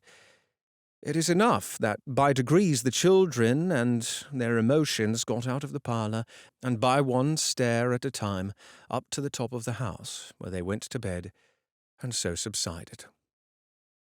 And now Scrooge looked on more attentively than ever, when the master of the house, having his daughter leaning fondly on him, sat down with her and her mother at his own fireside, and when he thought that such another creature, quite as graceful and as full of promise, might have called him father, and been a springtime in the haggard winter of his life, his sight grew very grim indeed. "Belle," said the husband, turning to his wife with a smile, "I saw an old friend of yours this afternoon." "Who was it?" "Guess." "How can I? Tut, don't I know?" she added in the same breath, laughing as he laughed. "Mr. Scrooge." "Mr. Scrooge it was. I passed his office window, and it was not shut up, and he had a candle inside. I could scarcely help seeing him. His partner lies upon the point of death, I hear, and there he sat alone, quite alone in the world, I do believe." "Spirit," said Scrooge in a broken voice, "remove me from this place." "I told you, these were shadows of the things that have been," said the ghost. "That they are what they are. Do not blame me." "Remove me!" Scrooge exclaimed. "I cannot bear it!"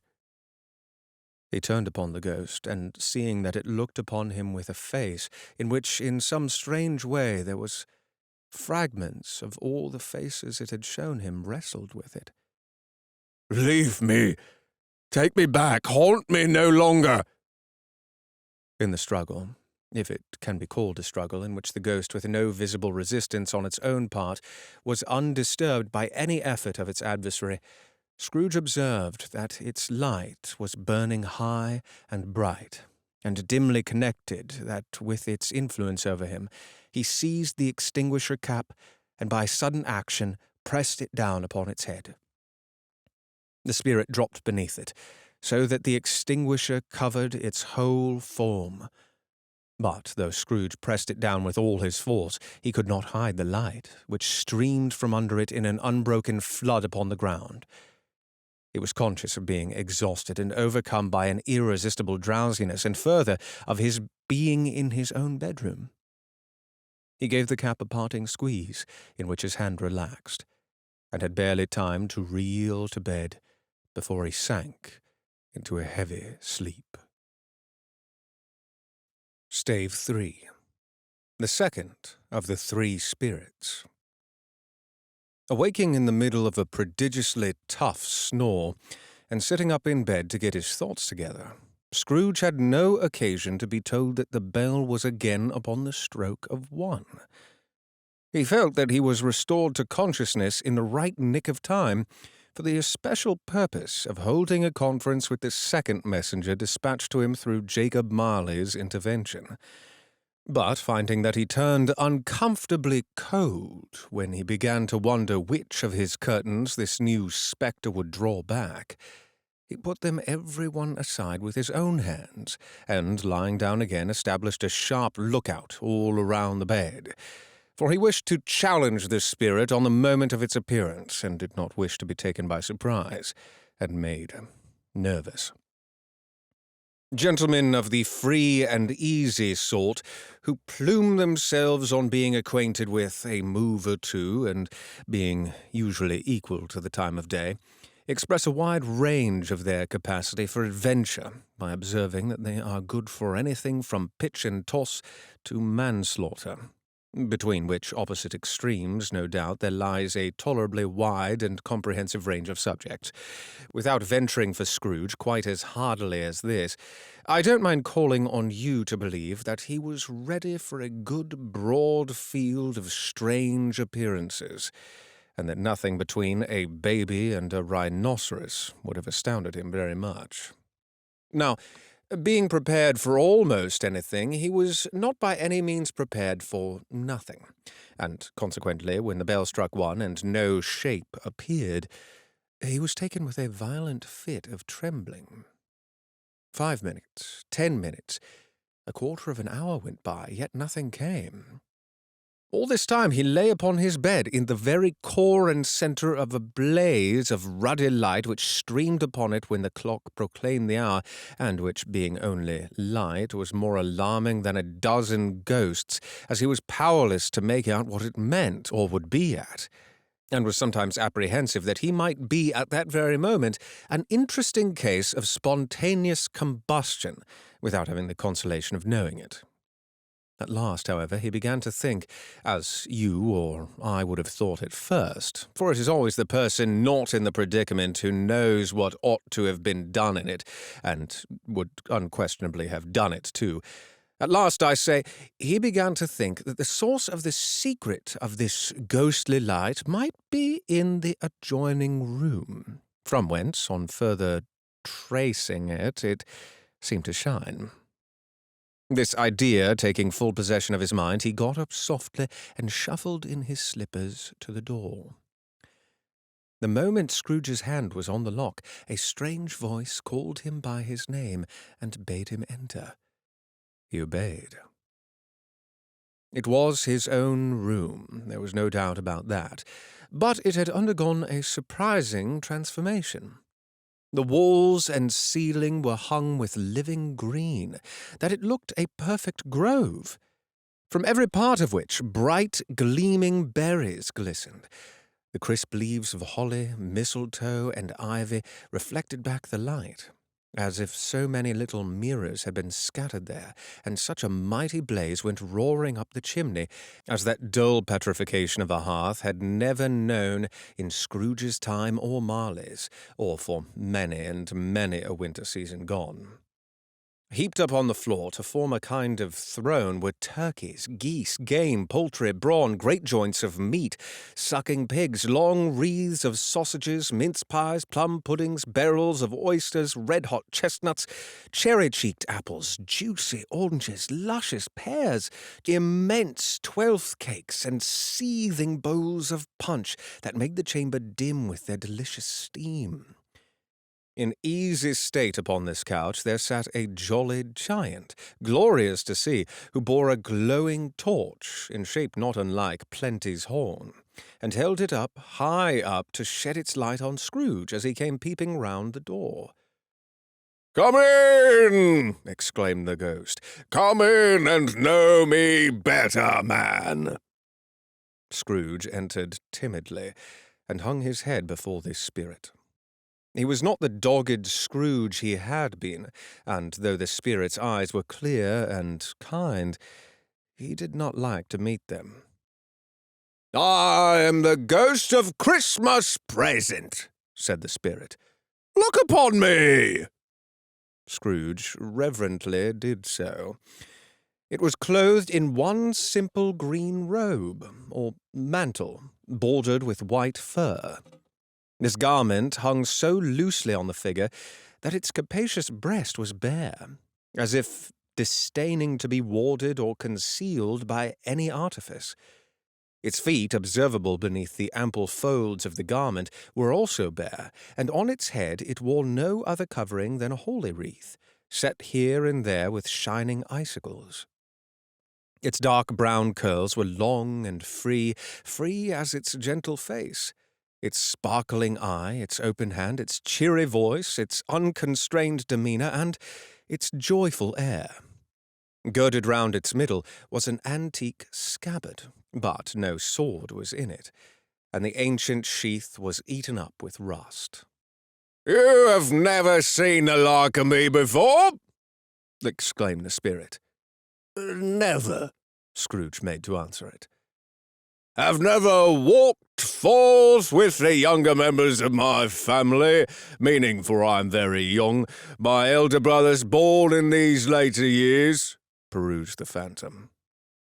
"I don't think I have," said Scrooge. "I am afraid I have not. Have you many brothers, spirit?" "More than 1,800, said the ghost. "A tremendous family to provide for," muttered Scrooge. The ghost of Christmas present rose. "Spirit," said Scrooge submissively, "conduct me where you will. I went forth last night on compulsion, and I learnt a lesson which is working now. Tonight, if you have aught to teach me, let me profit by it." "Touch my robe." Scrooge did as he was told and held it fast. Holly, mistletoe, red berries, ivy, turkeys, geese, game, poultry, brawn, meat, pigs, sausages, oysters, pies, puddings, fruit, and punch all vanished instantly.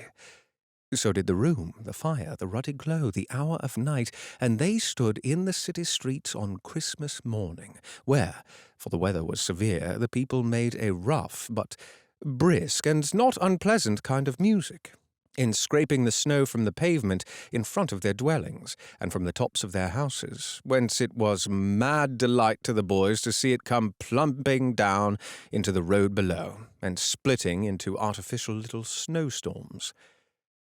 The house fronts looked black enough, and the windows blacker, contrasting with the smooth white sheet of snow upon the roofs, and with the dirtier snow upon the ground, which last deposit had been ploughed up in deep furrows by the heavy wheels of carts and wagons, furrows that crossed and recrossed each other hundreds of times, where the great streets branched off and made intricate channels, hard to trace in the thick yellow mud and icy water. The sky was gloomy, and the shortest streets were choked up with a dingy mist, half thawed, half frozen, whose heavier particles descended in a shower of sooty atoms, as if all the chimneys in Great Britain had, by one consent, caught fire, and were blazing away to their dear hearts' content. There was nothing very cheerful in the climate or the town, and yet was there an air of cheerfulness abroad that the clearest summer air and brightest summer sun might have endeavoured to diffuse in vain. For the people who were shovelling away on the housetops were jovial and full of glee, calling out to one another from the parapets, and now and then exchanging a facetious snowball, better-natured missile far than many a worded jest, laughing heartily if it went right, and not less heartily if it went wrong. The poulterers' shops were still half open, and the fruitiers were radiant in their glory. There were great, round, pot-bellied baskets of chestnuts, shaped like the waistcoats of jolly old gentlemen, lolling at the doors and tumbling out into the street in their apoplectic opulence. There were ruddy, brown-faced, broad-girthed Spanish onions shining in the fatness of their growth like Spanish friars, and winking from their shelves in wanton slyness at the girls as they went by, and glanced demurely at the hung-up mistletoe. There were pears and apples clustered high in blooming pyramids. There were bunches of grapes made, in the shopkeeper's benevolence, to dangle from conspicuous hooks, that people's mouths might water gratis as they passed. There were piles of filberts, mossy and brown, recalling in their fragrance ancient walks among the woods, and pleasant shufflings ankle-deep through withered leaves. There were Norfolk biffins, squat and swarthy, setting off the yellow of the oranges and lemons, and, in the great compactness of their juicy persons, urgently entreating and beseeching to be carried home in paper bags and eaten after dinner. The very gold and silver fish, set forth among these choice fruits in a bowl, though members of a dull and stagnant-blooded race, appeared to know that there was something going on, and, to a fish, went gasping round and round their little world in slow, passionless excitement. The grocers, the grocers, nearly closed with perhaps 2 shutters down, or 1, but through those gaps such glimpses! It was not alone that the scales descending on the counter made a merry sound, or that the twine and roller parted company so briskly, or that the canisters were rattled up and down like juggling tricks, or even that the blended scents of tea and coffee were so grateful to the nose, or even that the raisins were so plentiful and rare, the almonds so extremely white, the sticks of cinnamon so long and straight, the other spices so delicious, the candied fruit so caked and spotted with molten sugar as to make the coldest lookers-on feel faint and subsequently bilious. Nor was it that the figs were moist and plumpy, or that the French plums blushed in modest tartness from their highly decorated boxes, or that everything was good to eat, and in its Christmas dress.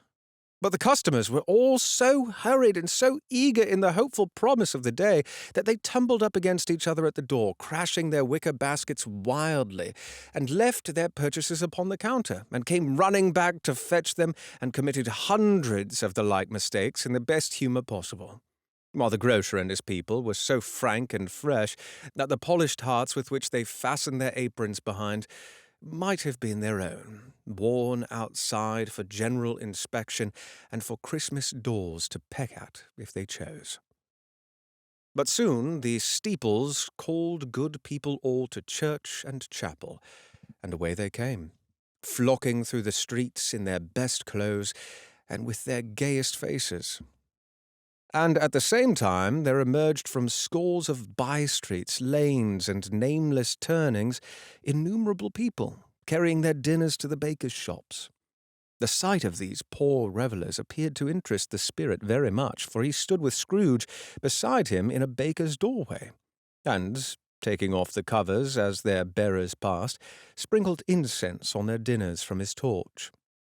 and it was a very uncommon kind of torch, for once or twice, when there were angry words between some dinner-carriers who had jostled each other, he shed a few drops of water on them from it, and their good humour was restored directly. For they said it was a shame to quarrel on Christmas Day, and so it was. God love it, so it was.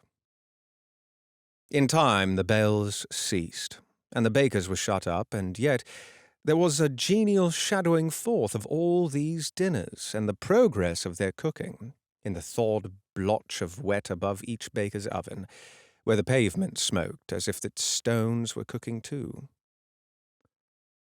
"Is there a peculiar favour in what you sprinkle from your torch?" asked Scrooge. "There is, my own." "Would it apply to any kind of dinner on this day?" asked Scrooge. "To any kind given, to a poor one most." "Why to a poor one most?" asked Scrooge. "Because it needs it most." "Spirit," said Scrooge, after a moment's thought, "I wonder, of all the beings in the many world about us, should desire to cramp these people's opportunities of innocent enjoyment." "Aye," cried the Spirit.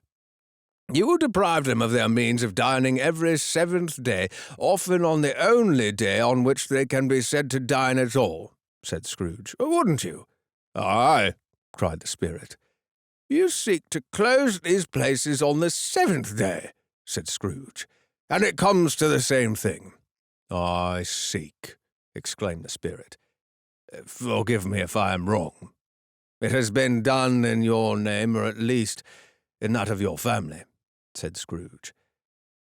"There are some of us upon this earth of yours," returned the Spirit, "who lay claim to know us, and who do their deeds of passion, pride, ill will, hatred, envy, bigotry, and selfishness in our name, who are as strange to us and all our kith and kin as if they had never lived.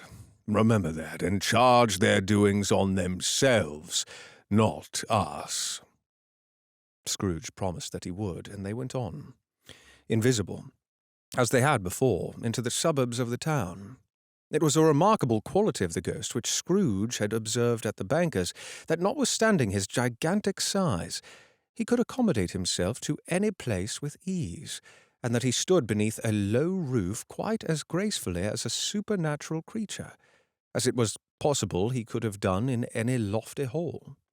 And perhaps it was the pleasure the good Spirit had in showing off his powers of his, or else his own kind, generous, hearty nature, and his sympathy with all poor men, that led him straight to Scrooge's clerks.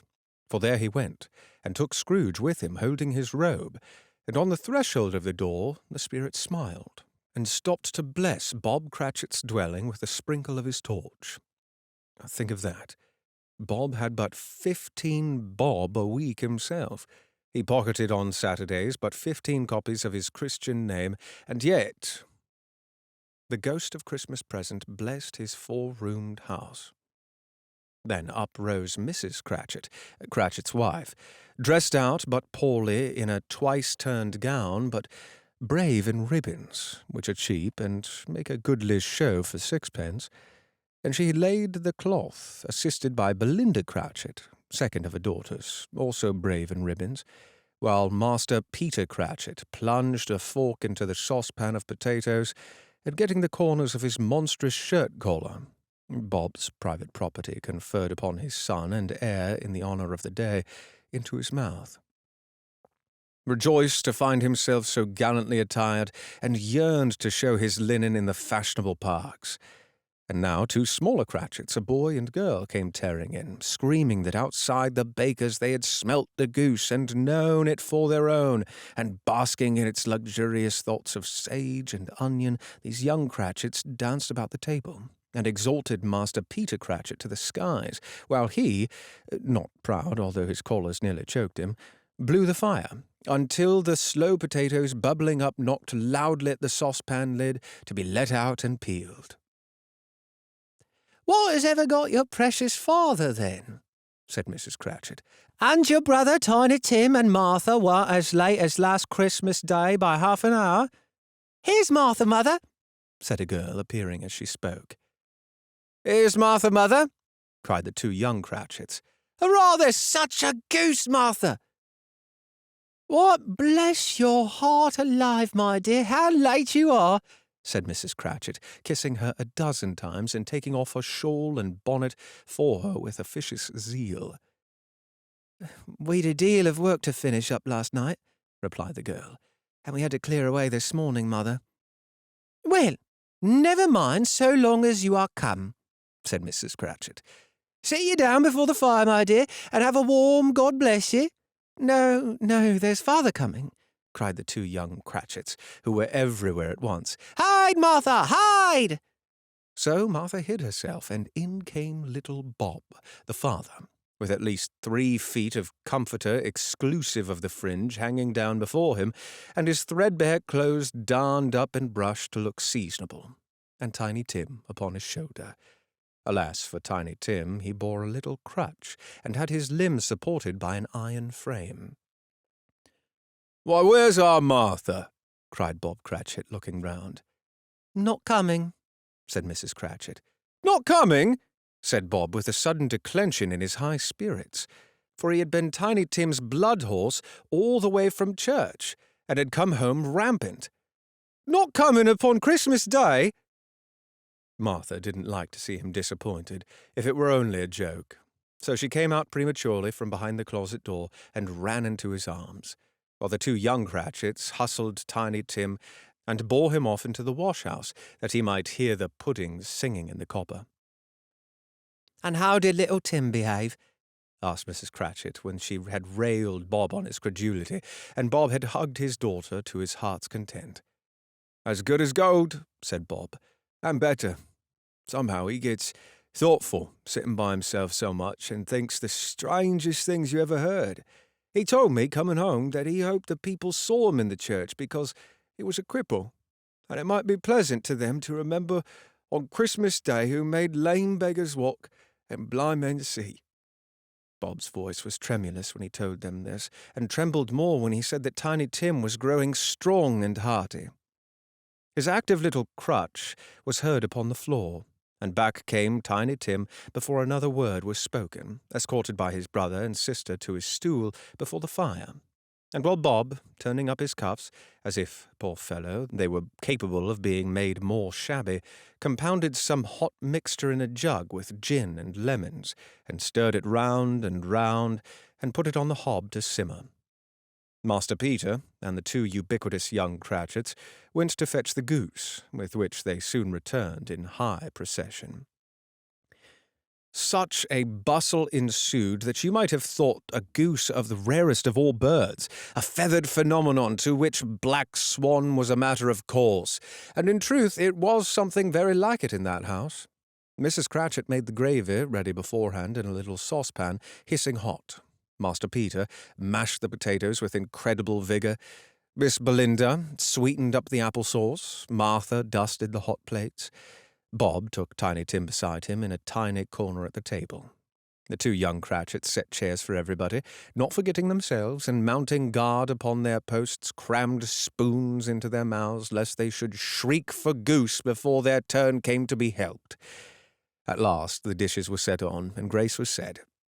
It was succeeded by a breathless pause as Mrs. Cratchit, looking slowly all along the carving-knife, prepared to plunge it in the breast.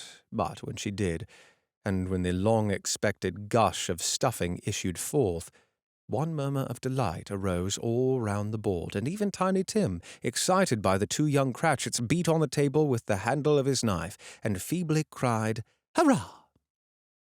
There never was such a goose. Bob said he didn't believe there was ever such a goose cooked. Its tenderness and flavour, size and cheapness were the themes of universal admiration. Eked out by apple sauce and mashed potatoes, it was a sufficient dinner for the whole family.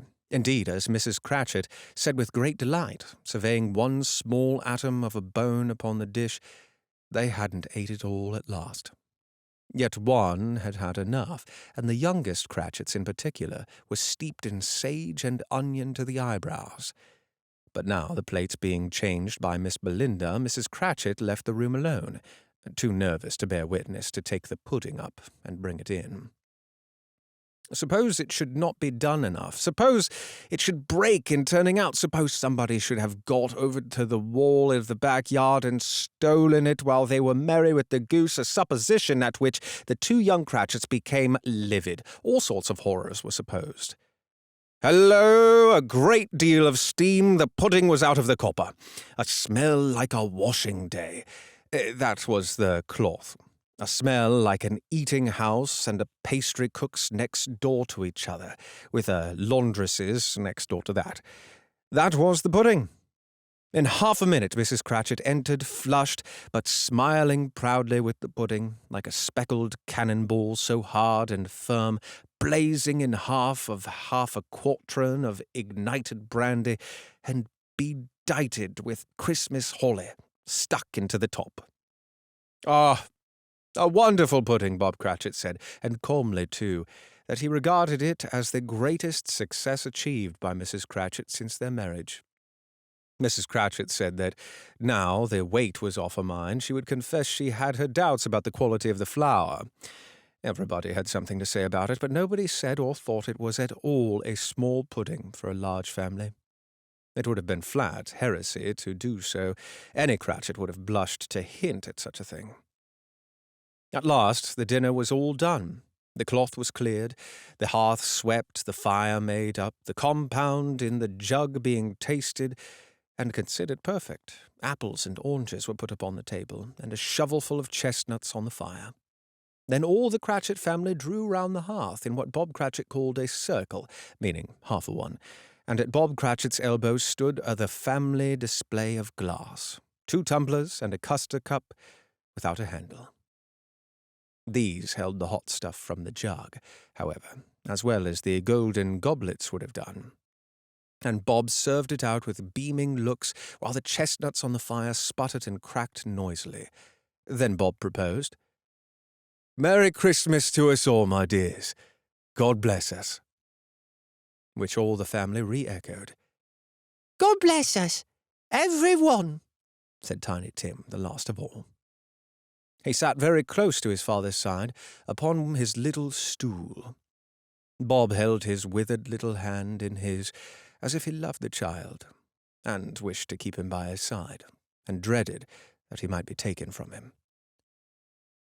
Spirit," said Scrooge, with an interest he had never felt before, "tell me if Tiny Tim will live."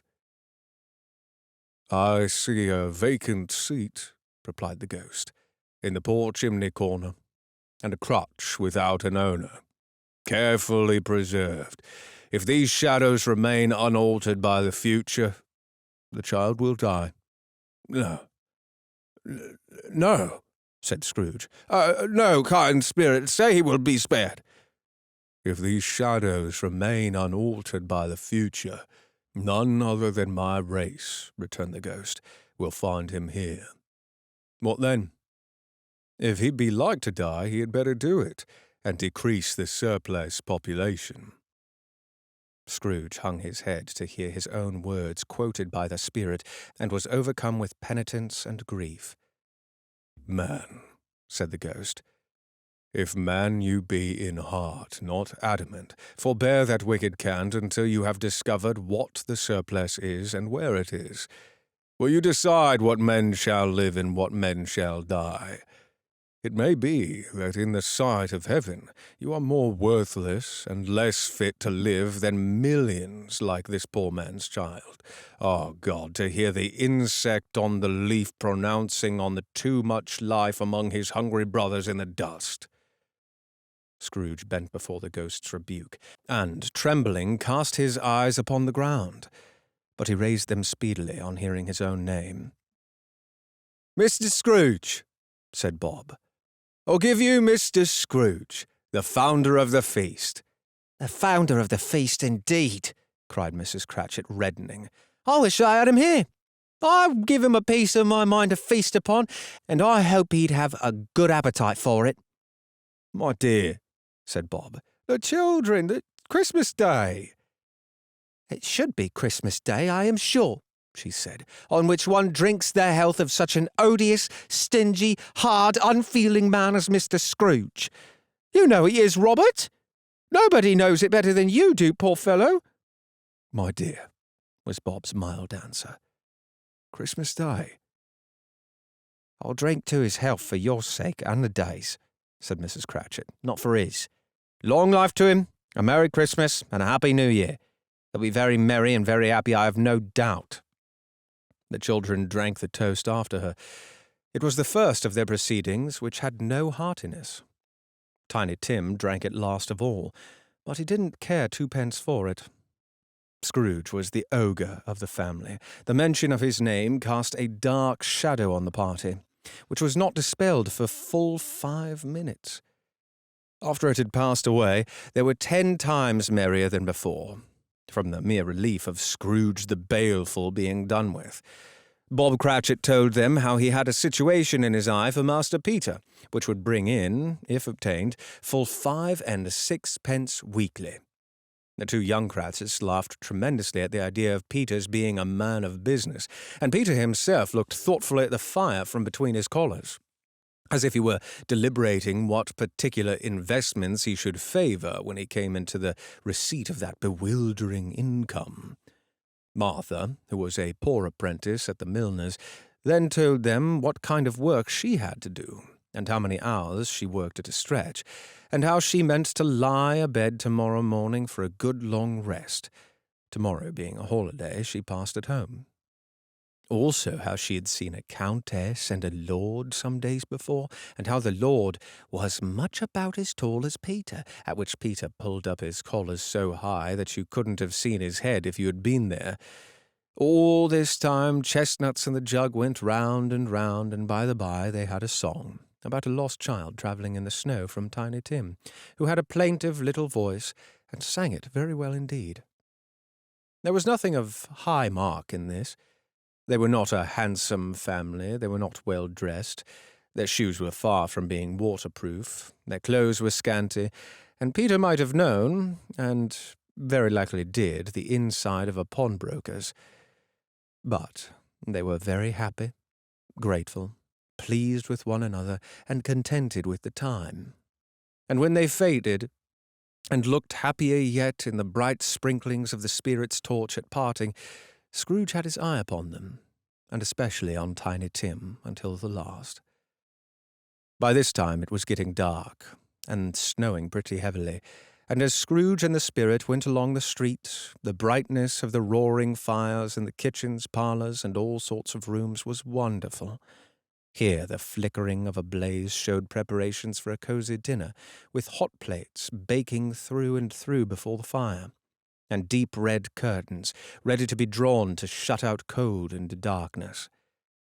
There, all the children of the house were running out into the snow to meet their married sisters, brothers, cousins, uncles, aunts, and be the first to greet them. Here again were shadows on the window blind of guests assembling, and there a group of handsome girls, all hooded and fur-booted, and all chattering at once, tripped lightly off to some near neighbour's house, where woe upon the single man who saw them enter, artful witches well they knew, in a glow. But if you had judged from the numbers of people on the way to friendly gatherings, you might have thought that no one was at home to give them welcome when they got there. Instead of every house expecting company and piling up its fires half chimney high. Blessings on it, how the ghost exulted! How it bared its breadth of breast, and opened its capacious palm, and floated on, outpouring with a generous hand its bright and harmless mirth on everything within its reach. The very lamplighter, who ran on before, dotting the dusky street with specks of light, and who was dressed to spend the evening somewhere, laughed as loudly as the spirit passed, though he kenned the lamplighter, and that he had any company but Christmas.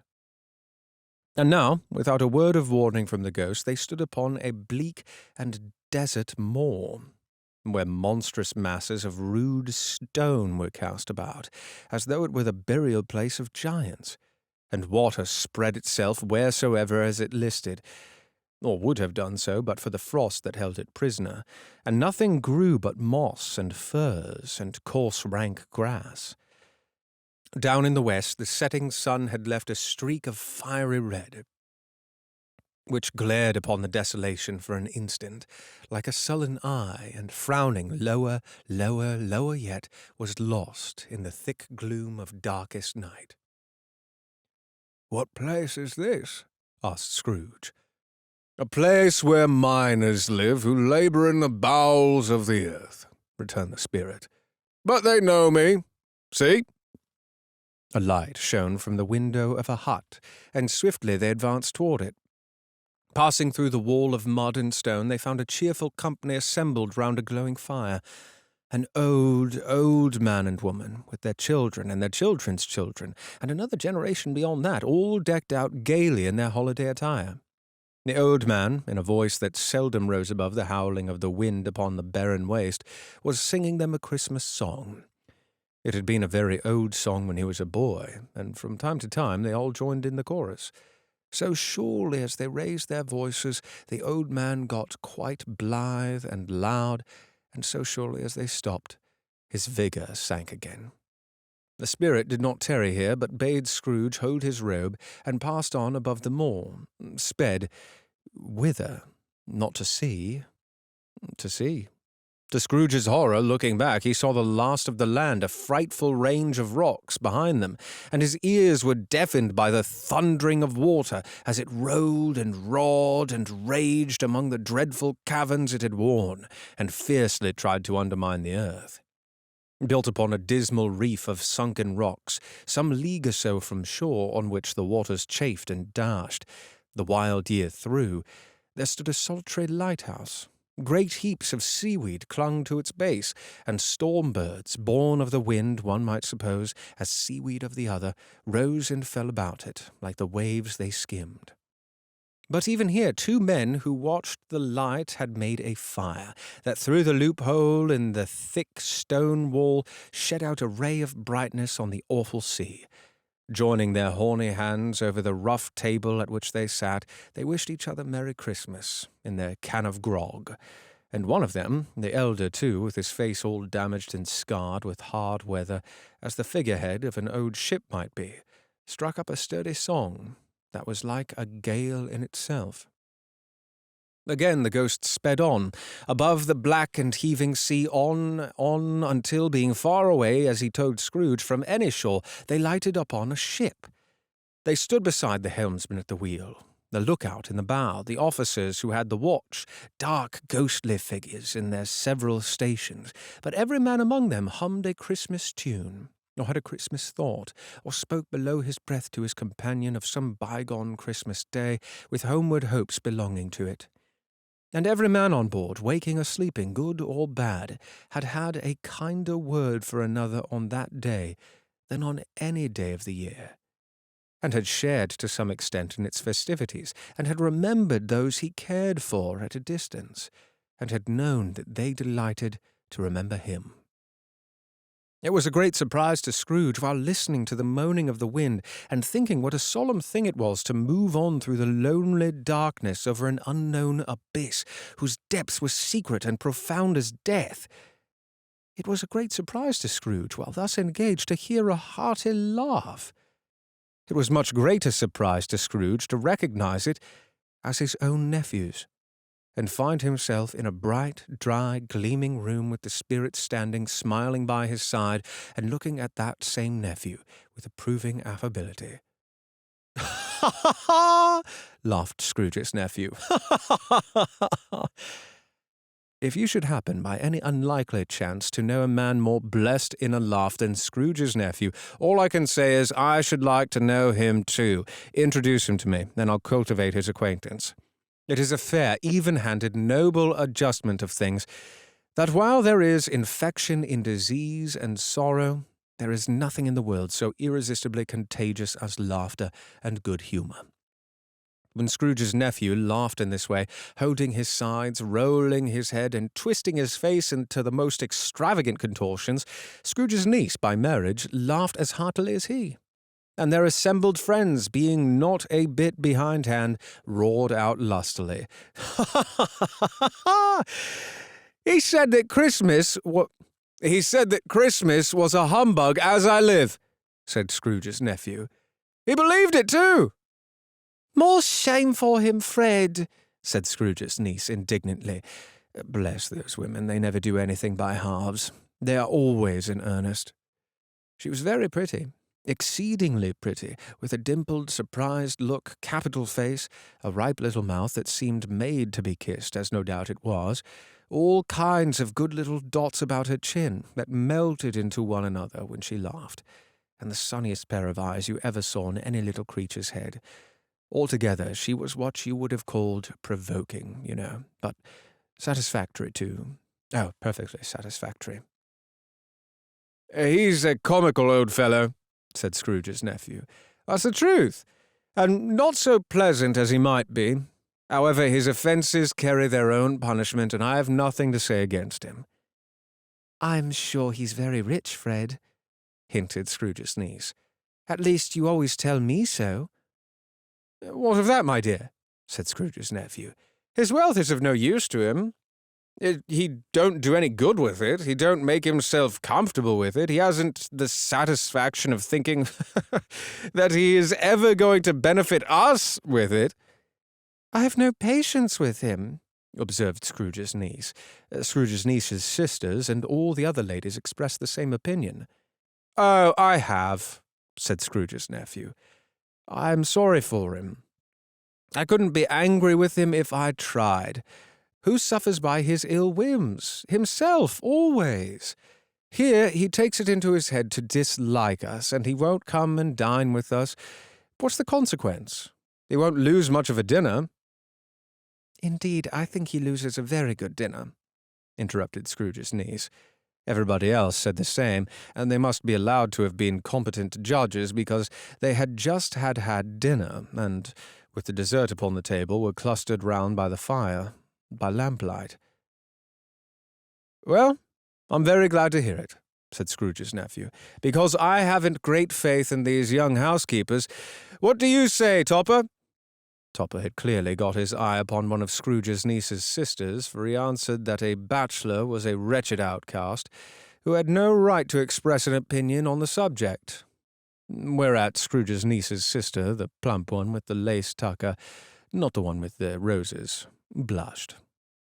"Do go on, Fred," said Scrooge's niece, clapping her hands. "He never finishes what he begins to say. He is such a ridiculous fellow." Scrooge's nephew revelled in another laugh, and as it was impossible to keep the infection off, though the plump sister tried hard to do it with aromatic vinegar, his example was unanimously followed. "I was only going to say," said Scrooge's nephew, "that the consequence of his taking a dislike to us and not making merry with us is, as I think, that he loses some pleasant moments, which could do him no harm. I'm sure he loses pleasanter companions than he can find in his own thoughts, either in his mouldy old office or his dusty chambers. I mean to give him the same chance every year, whether he likes it or not, for I pity him. He may rail at Christmas till he dies, but he can't help thinking better of it. I defy him, if he finds me going there in good temper year after year, saying, 'Uncle Scrooge, how are you?' If it only puts him in the vein to leave his poor clerk £50, that's something. And I think it shook him yesterday." It was their turn to laugh now at the notion of his shaking Scrooge. But, being thoroughly good-natured and not much caring what they laughed at, so they laughed at any rate, he encouraged them in their merriment, and passed the bottle joyously. After tea they had some music, for they were a musical family, and knew what they were about when they snug a glee or a catch. I can assure you, especially Topper, who would growl away in the bass like a good one, and never swell the large veins in his forehead or get red in the face over it. Scrooge's niece played well upon the harp, and played among other tunes a simple little air, a mere nothing you might learn to whistle in 2 minutes, which had been familiar to the child who fetched Scrooge from the boarding-school, as he had been reminded by the ghost of Christmas past. When this strain of music sounded, all the things that the ghost had shown him came upon his mind. He softened more and more, and thought that if he could have listened to it often, years ago, he might have cultivated the kindness of life for his own happiness with his own hands, without resorting to the sexton's spade that buried Jacob Marley. But they didn't devote the whole evening to music. After a while they played at forfeits. For it is good to be children sometimes, and never better than at Christmas, when its mighty founder was a child himself. Stop. There was first a game at Blind Man's Bluff. Of course there was. And I no more believe Topple was really blind than I believe he had eyes in his boots. My opinion is that it was done thing between him and Scrooge's nephew, and the ghost of Christmas Present knew it. The way he went after that plump sister in the lace tucker was an outrage on the credulity of human nature, knocking down the fire irons, tumbling over the chairs, bumping against the piano, smothering himself among the curtains. Wherever she went, there he went. He always knew where the plump sister was. He wouldn't catch anybody else. If you had fallen up against him, as some of them did, on purpose, he would have made a feint of endeavouring to seize you, which would have been an affront to your understanding, and would instantly have sidled off in the direction of the plump sister. She often cried out that it wasn't fair, and it really was not. But when at last he caught her, when, in spite of all her silken rustlings, her rapid flutterings past him, he got her into a corner whence there was no escape, then his conduct was most execrable. For his pretending not to know her, his pretending that it was necessary to touch her headdress, and further to assure himself of her identity by pressing a certain ring upon her finger, and a certain chain about her neck, was vile, monstrous. No doubt she told him her opinion of it when another blind man being in office, they were so very often confidential together behind the curtains. Scrooge's niece was not one of the blind man's buff party, but was made comfortable with a large chair and a footstool in a snug corner where the ghost and Scrooge were close behind her. But she joined in the forfeits, and loved her love to admiration with all the letters of the alphabet. Likewise, at the game of How, When, and Where, she was very great, and, to the secret joy of Scrooge's nephew, beat her sisters hollow, though they were sharp girls too, as Topper could have told you. They might have been 20 people there, young and old, but they all played, and so did Scrooge, for, wholly forgetting in the interest he had in what was going on, that his voice made no sound in his ears, he sometimes came out with a guess quite loud, and very often guessed quite right, too, for the sharpest needle, best Whitechapel, warranted not to cut in the eye, was not sharper than Scrooge, blunt as he took it in, head to toe. The ghost was greatly pleased to find him in this mood, and looked upon him with such favour that he begged like a boy to be allowed to stay until the guests departed. But this, the spirit said, could not be done. Here is a new game," said Scrooge. "1 half-hour, spirit, only one." It was a game called Yes and No, where Scrooge's nephew had to think of something, and the rest must find out what. He only answering to the questions yes or no, as the case was. The brisk fire of questioning to which he was exposed elicited from him that he was thinking of an animal, a live animal, rather a disagreeable animal, a savage animal, an animal that growled and hunted sometimes, and talked sometimes, and lived in London, and walked about the streets, and wasn't made of show of, and wasn't led by anybody, and didn't live in a menagerie, and was never killed in a market, and was not a horse, nor an ass, nor a cow, nor a bull, or tiger, or a dog, or a pig, or a cat, or a bear. At every fresh question that was put to him, his nephew burst out a fresh roar of laughter, and was so inexpressibly tickled that he was obliged to get up off the sofa and stamp.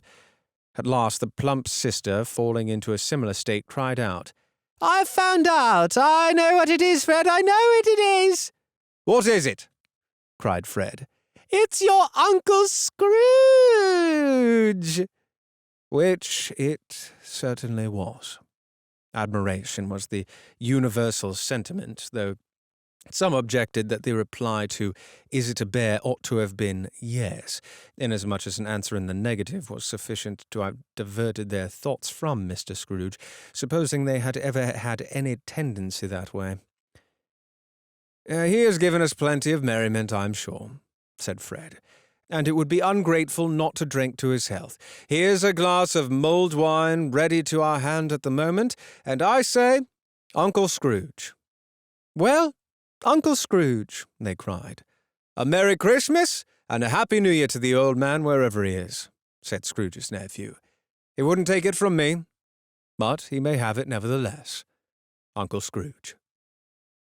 Uncle Scrooge had imperceptibly become so gay and light of heart that he would have pledged the unconscious company in return, and thanked him in an inaudible speech if the ghost had given him time.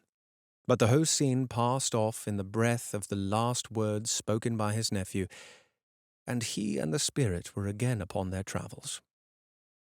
Much they saw, and far they went, and many homes they visited, but always with a happy end. The spirit stood beside sick beds, and they were cheerful. On foreign lands they were close at home, by struggling men, and they were patient in their greater hope. By poverty, and it was rich. In almhouse, hospital, and jail, in misery's every refuge, where vain man in his little brief authority had not made fast the door and barred the spirit out, he left his blessing, and taught Scrooge his precepts.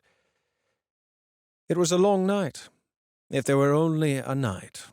But Scrooge had his doubts of this, because this Christmas holidays appeared to be condensed into the space of time they passed together. It was strange, too, that while Scrooge remained unaltered in his outward form, the ghost grew older, clearly older. Scrooge had observed this change, but never spoke of it until they left the children's 12th night party, when, looking at the spirit as they stood together in an open place, he noticed that its hair was grey. "Are spirits' lives so short?" asked Scrooge. "My life upon this globe is very brief," replied the ghost. "It ends tonight." "Tonight?" cried Scrooge. "Tonight at midnight. Hark! The time is drawing near." The chimes were ringing the 11:15 at the moment. "Forgive me if I'm not justified in what I ask," said Scrooge, looking inertly at the spirit's robe. "But I see something strange and not belonging to yourself protruding from your skirts. Is it a foot or a claw?" "It might be a claw, for the flesh there is upon it," was the spirit's sorrowful reply. "Look here."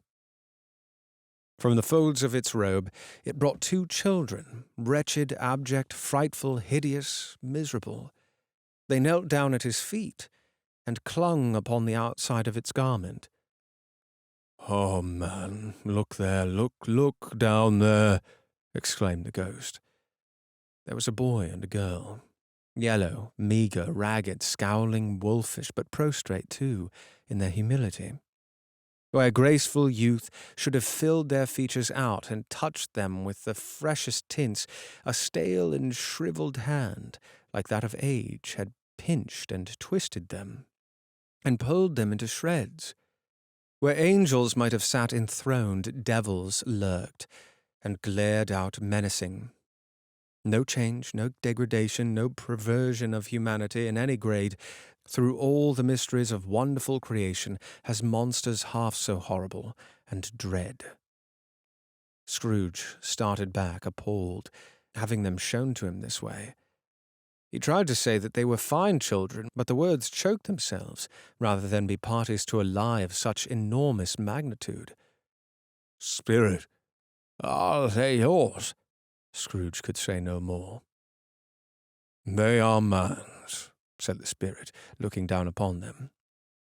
"And they cling to me, appealing from their fathers, this boy, ignorance, this girl is want.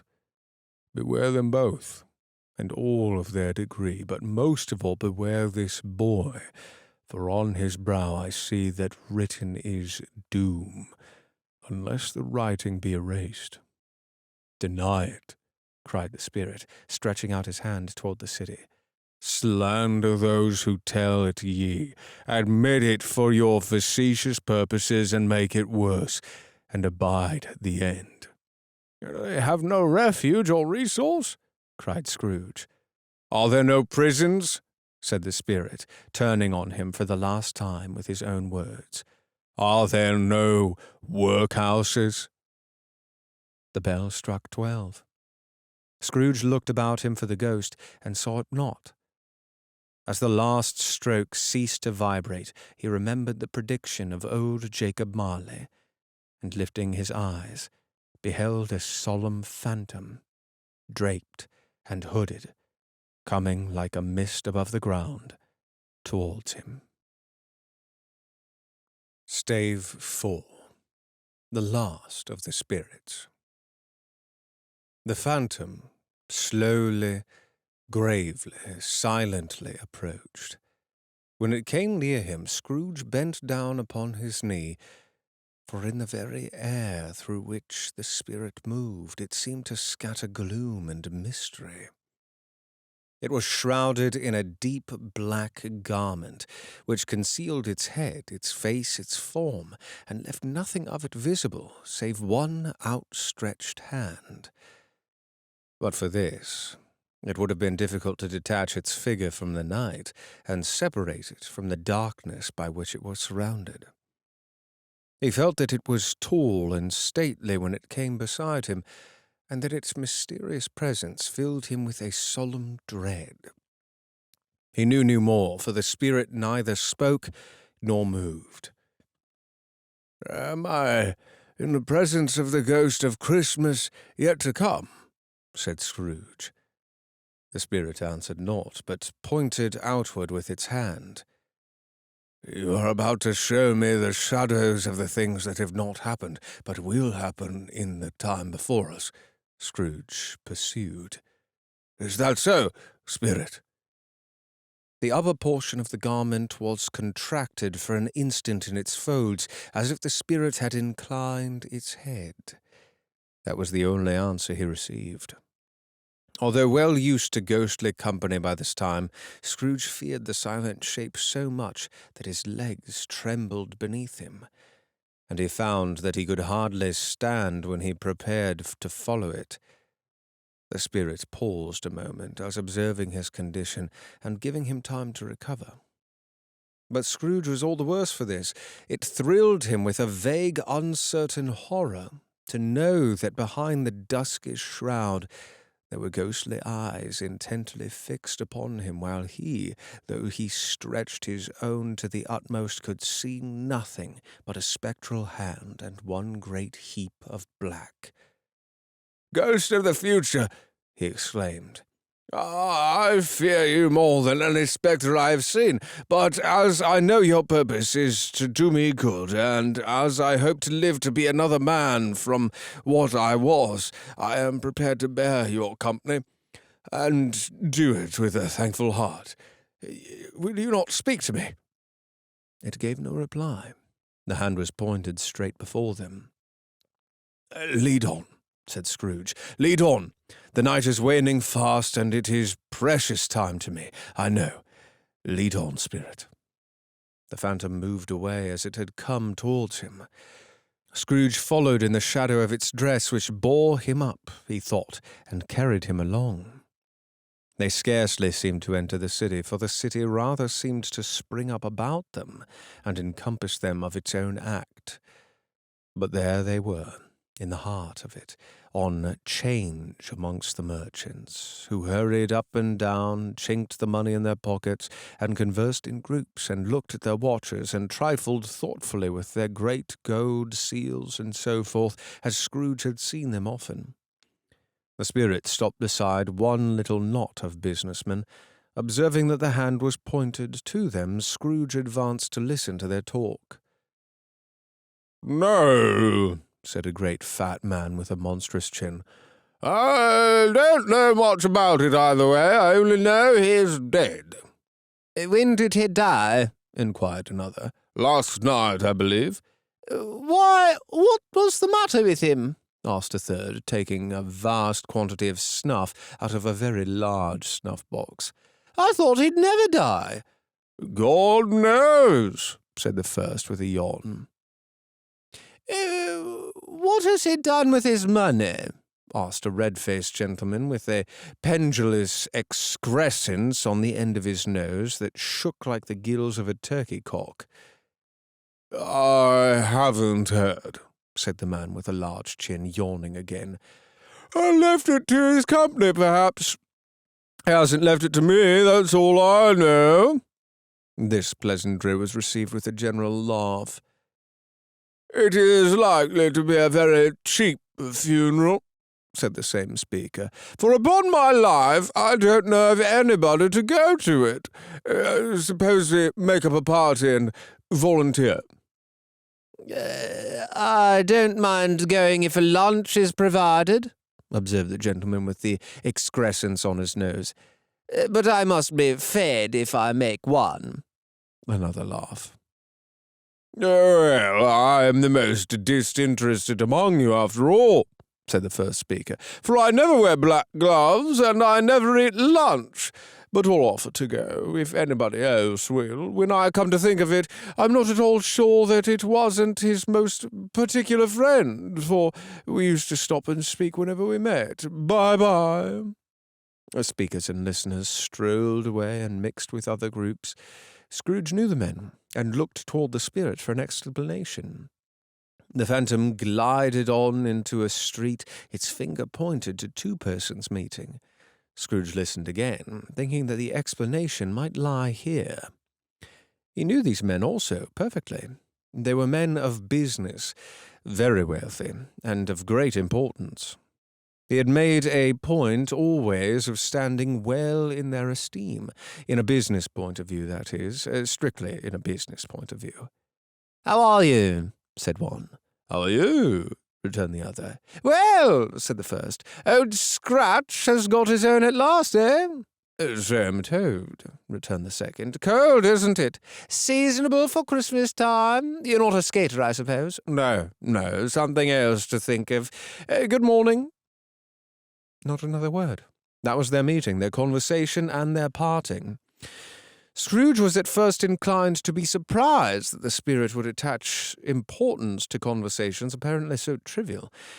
But feeling assured that they must have some hidden purpose, he set himself to consider what it was likely to be. They could scarcely be supposed to have any bearing on the death of Jacob, his old partner, for it was past, and this ghost's province was the future.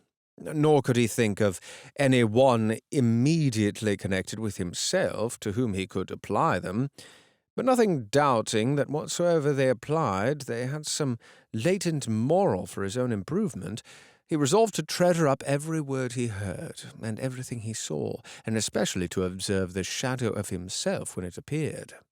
For he had an expectation that the conduct of his future self would give him a clue he missed, and would render the solution of these riddles easily. He looked about in that very place for his own image, but another man stood in his accustomed corner, and though the clock pointed to its usual time of day for being there, he saw no likeness of himself among the multitudes that poured in through the porch. It gave him little surprise, however, for he had been resolving in his mind a change of life, and thought and hoped he saw his newborn resolutions carried out in this. Quiet and dark beside him stood the phantom, with its outstretched hand. When he roused himself from his thoughtful quest, he fancied from the turn of the hand and its situation in reference to himself, that the unseen eyes were looking at him keenly. It made him shudder and feel very cold.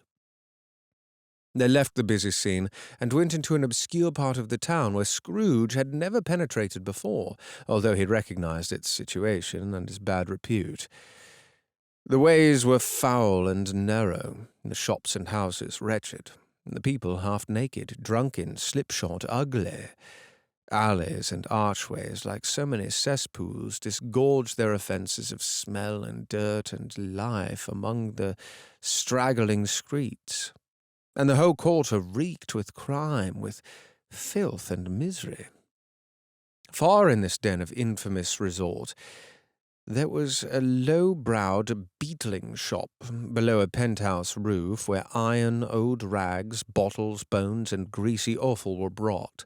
Upon the floor within were piled up heaps of rustic keys, nails, chains, hidgeons, files, scales, weights, and refuse iron of all kinds.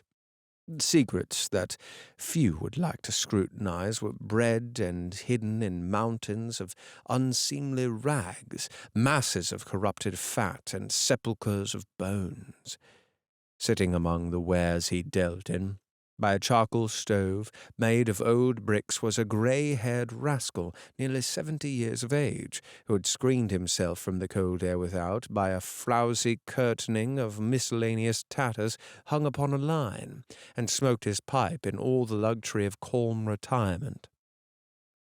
Scrooge and the Phantom came into the presence of this man just as a woman with a heavy bundle slunk into the shop.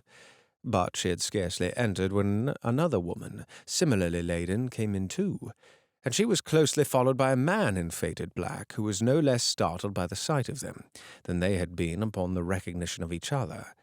After a short period of blank astonishment, in which the old man with the pipe had joined them, they all three burst into a laugh. "Let the charwoman alone to be the first," cried she who had entered first. "Let the laundress alone to be the second, and let the undertaker's man alone to be the third. Look here, old Joe, here's a chance. We haven't all three met here without meaning it." "You couldn't have met in a better place," said old Joe, removing his pipe from his mouth. "Come into the parlour. You were made free of it long ago, you know, and other two ain't strangers. Stop till I shut the door of the shop. How it shrieks. There ain't such a rusty bit of metal in the place as its own hinges, I believe, and I'm sure there's no such old bones here as mine. We're all suitable to our calling, we're well matched. Come into the parlour, come into the parlour." The parlour was a space behind the screen of rags. The old man raked the fire together with an old stair-rod, and having trimmed his smoky lamp, for it was night, with the stem of his pipe, put it in his mouth again. While he did this, the woman who had already spoken threw her bundle on the floor and sat down in a flaunting manner on a stool, crossing her elbows on her knees and looking with bold defiance at the other two. "What odds, then? What odds, Mrs. Dilber?" said the woman. "Every person has a right to take care of themselves. He always did." "That's true, indeed," said the laundress. "No man more so." "What then? Don't stand staring as you was afraid, woman. Who's the wiser? We're not going to pick holes in each other's coats, I suppose?" "No, indeed," said Mrs. Dilber and the man together. "We should hope not." "Very well, then," cried the woman. "That's enough. Who's the worse for the loss of a few things like these? Not a dead man, I suppose?" "No, indeed," said Mrs. Dilber, laughing. "If he wanted to keep him after he was dead, a wicked old screw," pursued the woman, "why isn't he natural in his lifetime? If he had been, he'd have had somebody to look after him when he was struck with death, instead of lying gasping out his last there, alone by himself." "It's the truest word that ever was spoke," said Mrs. Dilber. "It's a judgment on him." "Oh, I wish it was a little heavier judgment," replied the woman. "And it should have been.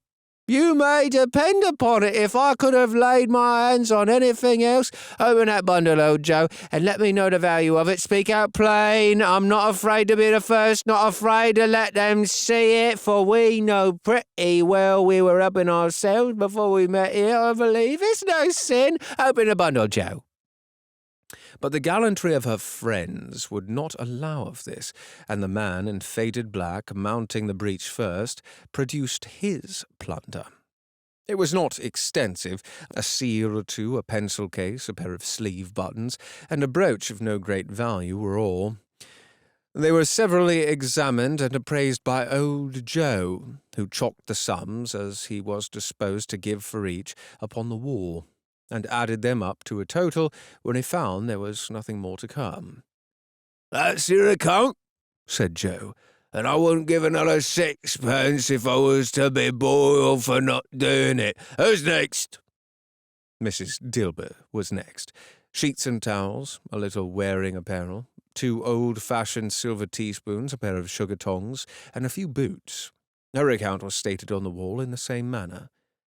"I always give too much to ladies. It's a weakness of mine, and it's the way I ruin myself," said old Joe. "That's your account. If you asked me for another penny and made it an open question, I'd repent of being so liberal and knock off half a crown." "And now do my bundle, Joe," said the first woman. Joe went down to his knees for a greater convenience of opening it, and having unfastened the great many knots, dragged out a large and heavy roll of some dark stuff. "What you call this?" said Joe. "Bed curtains?" "Ah!" returned the woman, laughing and leaning forward her crossed arms. "Bed curtains!" "You don't mean to say you took 'em down, rings and all, with him lying there?" "Yes, I do," replied the woman. "Why not?" "You were born to make your fortune," said Joe, "and you'll certainly do it." "I certainly shan't hold my hand when I again get anything in it by reaching it out for the sake of such a man as he was. I promise you, Joe," returned the woman coolly. "Don't drop that all upon the blankets now." "His blankets?" asked Joe. "Who else's do you think?" replied the woman. "He isn't likely to take cold without 'em, I dare say." "I hope he didn't die of anything catching, eh?" said old Joe, stopping his work and looking up. "Don't be afraid of that," returned the woman. "I ain't so fond of his company that I'd loiter about him for such things. If he did, you may look through that shirt till your eyes ache, but you won't find a hole in it, nor a threadbare place. It's the best he had, and a fine one too. They'd have wasted it if it hadn't been me there." "What you call wasting of it?" asked old Joe. "Putting it on him to be buried in, to be sure," replied the woman with a laugh. "Somebody was fool enough to do it. I took it off again. If calico ain't good enough for such a purpose, it isn't good enough for anything. It's quite as becoming to the body. He can't look uglier than he did in that one." Scrooge listened to this dialogue in horror, as they sat grouped about their spoil in the scanty light afforded by the old man's lamp. He viewed them with a detestation and disgust which could hardly have been greater, though they had been obscene demons marketing the corpse itself. "Ha ha!" laughed the same woman when old Joe produced a flannel bag with money in it, told out their several gains upon the ground. "This is the end of it, you see. He frightened everyone away from him when he was alive to profit us when he was dead. Ha ha ha!" "Spirit," said Scrooge, shuddering from head to foot. I see. The case of this unhappy man might be my own. My life tends that way now. Oh, merciful heaven, what is this?" He recoiled in terror, for the scene had changed, and now he almost touched a bed, a bare, uncurtained bed, on which, beneath a ragged sheet, there lay something covered up, which, though it was numb, announced itself in awful language. The room was very dark, too dark to be observed in any accuracy, though Scrooge glanced round it in obedience to a secret impulse, anxious to know what kind of room it was. A pale light, rising in the outer air, fell straight upon the bed, and on it, plundered and bereft, unwatched, unwept, uncared for, was the body of this man. Scrooge glanced towards the phantom. Its steady hand was pointed to the head. The cover was so carelessly adjusted that the slightest raising of it, the motion of a finger upon Scrooge's part, would have disclosed the face. He thought of it, felt how easy it would have been to do, and longed to do it. but had no power to withdraw the veil than to dismiss the spectre at his side. Cold, cold, rigid, dreadful death, set up thine altar there, and dress it with such terrors as thou hast thy command, for this is thy dominion. But of the loved, revered, and honoured head, thou canst not turn one hair of thy dread purposes, or make one feature odious. It is not that the hand is heavy and will fall down when released. It is not that the heart and pulse are still, but that the hand was open, generous and true, the heart brave, warm and tender, and the pulse a man's.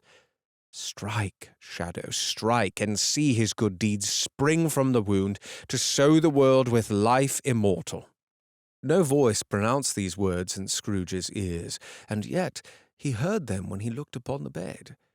He thought, if this man could be raised up now, what would be his foremost thoughts? Avarice, hard-dealing, griping cares? They have brought him to a rich end, truly. He lay in the dark, empty house, with not a man, a woman, or a child to say that he was kind to me in this or that, or for the memory of one kind word I will be kind to him. A cat was tearing at the door, and there was a sound of gnawing rats beneath the hearthstone.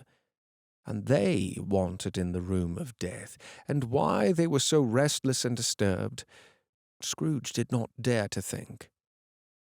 "Spirit," he said, "this is a fearful place. In leaving it I shall not leave its lesson. Trust me. Let us go." Still the ghost pointed with an unmoved finger to the head. "I understand you," Scrooge returned, "and I would do it if I could, but I have not the power, Spirit. I have not the power." Again it seemed to look upon him. "If there is any person in the town who feels emotion caused by this man's death," said Scrooge, quite agonized, "show that person to me, Spirit, I beseech you." The phantom spread its dark robe before him for a moment like a wing, and withdrawing it, revealed a room by daylight where a mother and her children were. She was expecting someone, and with anxious eagerness, for she walked up and down the room, started at every sound, looked out from the window, glanced at the clock, tried, but in vain, to work with a needle, and could hardly bear the voices of the children in their play. At length the long-expected knock was heard. She hurried to the door and met her husband, a man whose face was careworn and depressed, though he was young.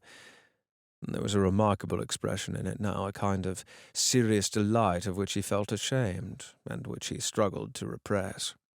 He sat down to the dinner that had been hoarding for him by the fire, and when she asked him faintly what news, which was not until after a long silence, he appeared embarrassed how to answer. "Is it good?" she said, "or bad?" To help him. "Bad," he answered. "Are we quite ruined?" "No. There is hope yet, Caroline." "If he relents," she said, amazed, "there is nothing past hope if such a miracle has happened." "He's past relenting," said her husband. "He's dead." She was a mild and patient creature if her face spoke truth, but she was thankful in her soul to hear it, and she said so with clasped hands. She prayed forgiveness the next moment and was sorry, but the first was the emotion of her heart. "What the half-drunken woman who I told you of last night said to me, when I tried to see him and obtain a week's delay, and what I thought was a mere excuse to avoid me turns out to have been quite true. He was not very ill, but dying then." "To whom will our debt be transferred?" "I don't know. But before that time we shall be ready with the money, and even though we were not, it would be a bad fortune indeed to find so merciless a creditor and his successor. We may sleep tonight with light hearts, Caroline." Yes. Soften it as they would, their hearts were lighter. The children's faces, hushed and clustered round to hear what they so little understood, were brighter, and it was happier house for the man's death. The only emotion that the ghost could show him, caused by the event, was one of pleasure. Let me see some tenderness connected with the death, said Scrooge. Well, that dark chamber spirit which we just left now, it will be forever present to me. The ghost conducted him through several streets familiar to his feet, and as they went along, Scrooge looked there and here to find himself, but nowhere was he to be seen. They entered poor Bob Cratchit's house, the dwelling he had visited before, and found the mother and children seated round the fire. Quiet, very quiet. The noisy little Cratchits were as still as statues in one corner, and sat looking up at Peter, who had a book before him. The mother and her daughters were engaged in sewing, but surely they were very quiet. And he took a child, and set him in the midst of them. Where had Scrooge heard those words? He had not dreamed them. The boy must have read them out, as he had the spirit cross the threshold. Why did he not go on? The mother laid her work upon the table, and put her hand up to her face. "The colour hurts my eyes," she said. The colour? Ah, poor Tiny Tim. "They're better now again," said Cratchit's wife. "It makes them weak by candlelight, and I wouldn't show weak eyes to your father when he comes home, for the world. It must be near his time." "Past it, rather," Peter answered, shutting up his book. "But I think as he walked a little slower than he used these few last evenings, mother." They were very quiet again.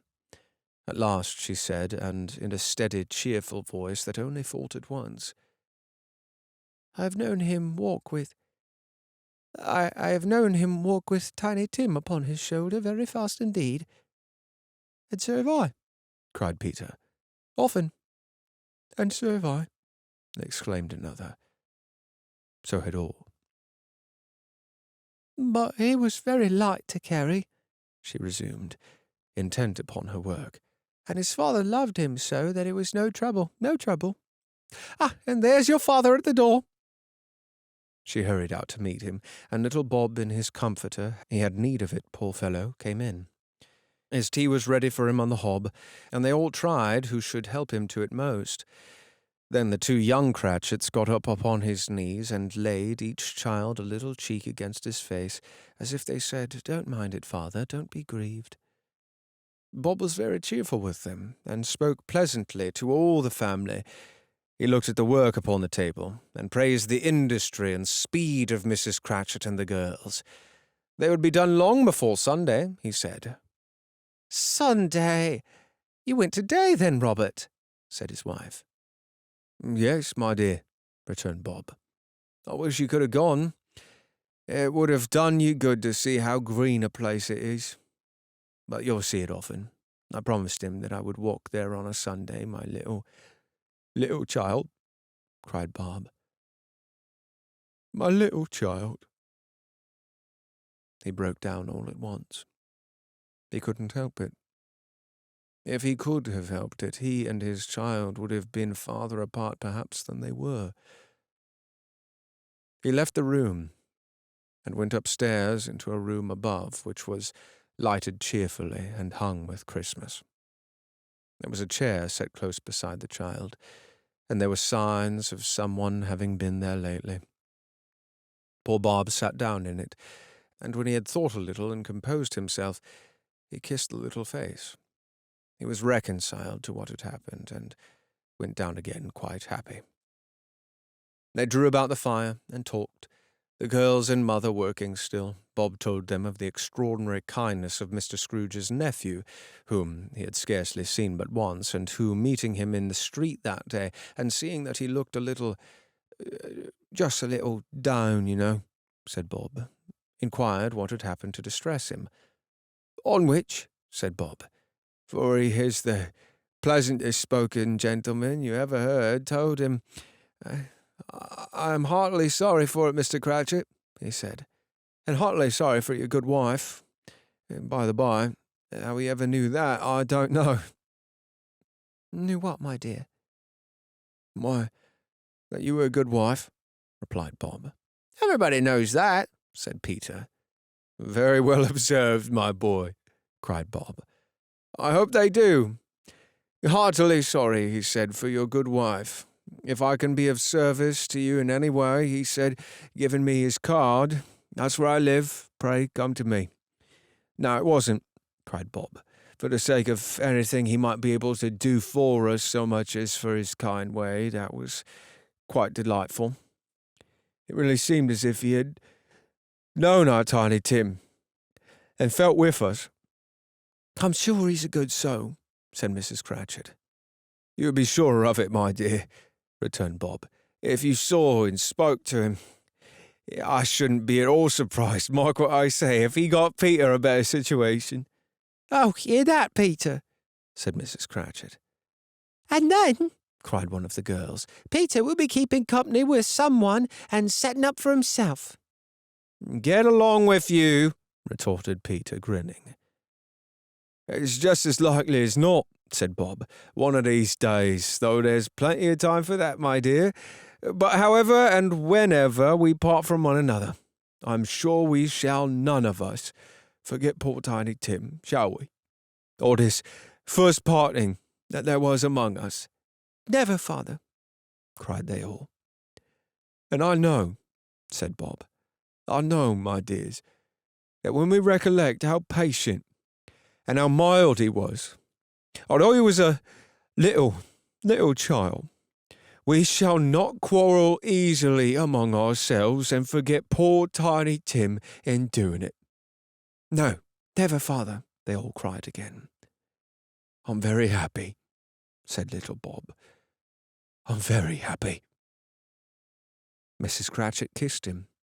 His daughters kissed him, the two young Cratchits kissed him, and Peter himself shook hands. Spirit of Tiny Tim, thy childish essence was from God.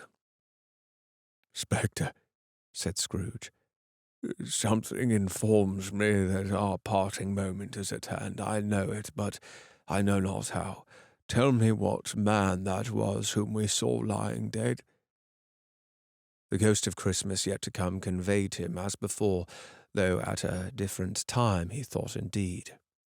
There seemed no order in these latter visions, save that they were in the future, into the resorts of businessmen, but showed him not himself indeed. The spirit did not stay for anything, but went straight on as to the end just now desired, until besought by Scrooge to tarry for a moment. "This court," said Scrooge, "through which we hurry now, is where my place of occupation is, and has been for a length of time. I see the house. Let me behold what I shall be in days to come." The spirit stopped.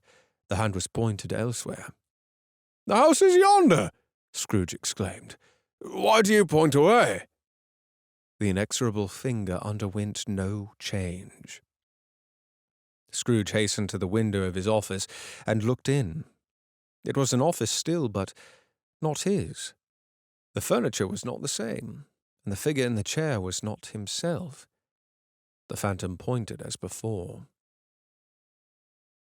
He joined it once again, and wondering why and whither he had gone, accompanied it until they reached an iron gate. He paused to look round before entering. A churchyard.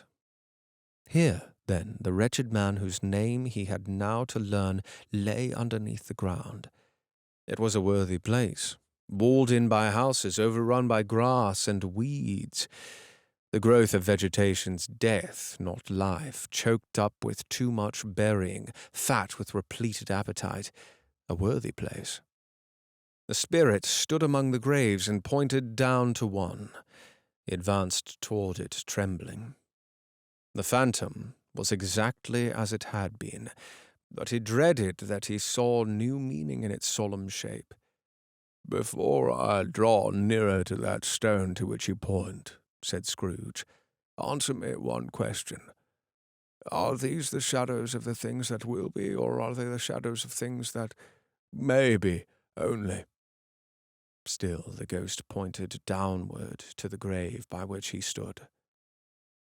"Men's courses will foreshadow certain ends to which, if preserved in, they must lead," said Scrooge. "But if the senses be departed from, the ends will change. Say it is thus with what you show me." The spirit was immovable as ever. Scrooge crept toward it, trembling as he went, and following the finger read upon the stone of the neglected grave his own name, Ebenezer Scrooge. "Am I that man who lay upon the bed?" he cried upon his knees. The finger pointed from the grave to him and back again. "No, spirit, no!" The finger still was there. "Spirit!" he cried, tight clutching at his robe. "Hear me, I am not the man I was. I will not be the man I must have been, but for this intercourse. Why show me this, if I am past all hope?" For the first time, the hand appeared to shake. "Good spirit," he pursued. As down upon the ground, he fell before it. "Good spirit," he pursued. As down upon the ground, he fell before it. "Your nature intercedes for me and pities me. Assure me that I may yet change these shadows you have shown me by an altered life." The kind hand trembled. "I will honor Christmas in my heart, and try to keep it all the year. I will live in the past, the present, and the future. The spirits of all three shall strive within me. I will not shut out the lessons that they teach. Oh, tell me that I may sponge away the writing on this stone." In his agony, he caught the spectral hand.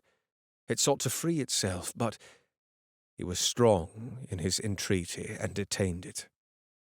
The spirit, stronger still, repulsed him. Holding up his hands in a last prayer to have his fate reversed, he saw an alteration in the phantom's hood and dress.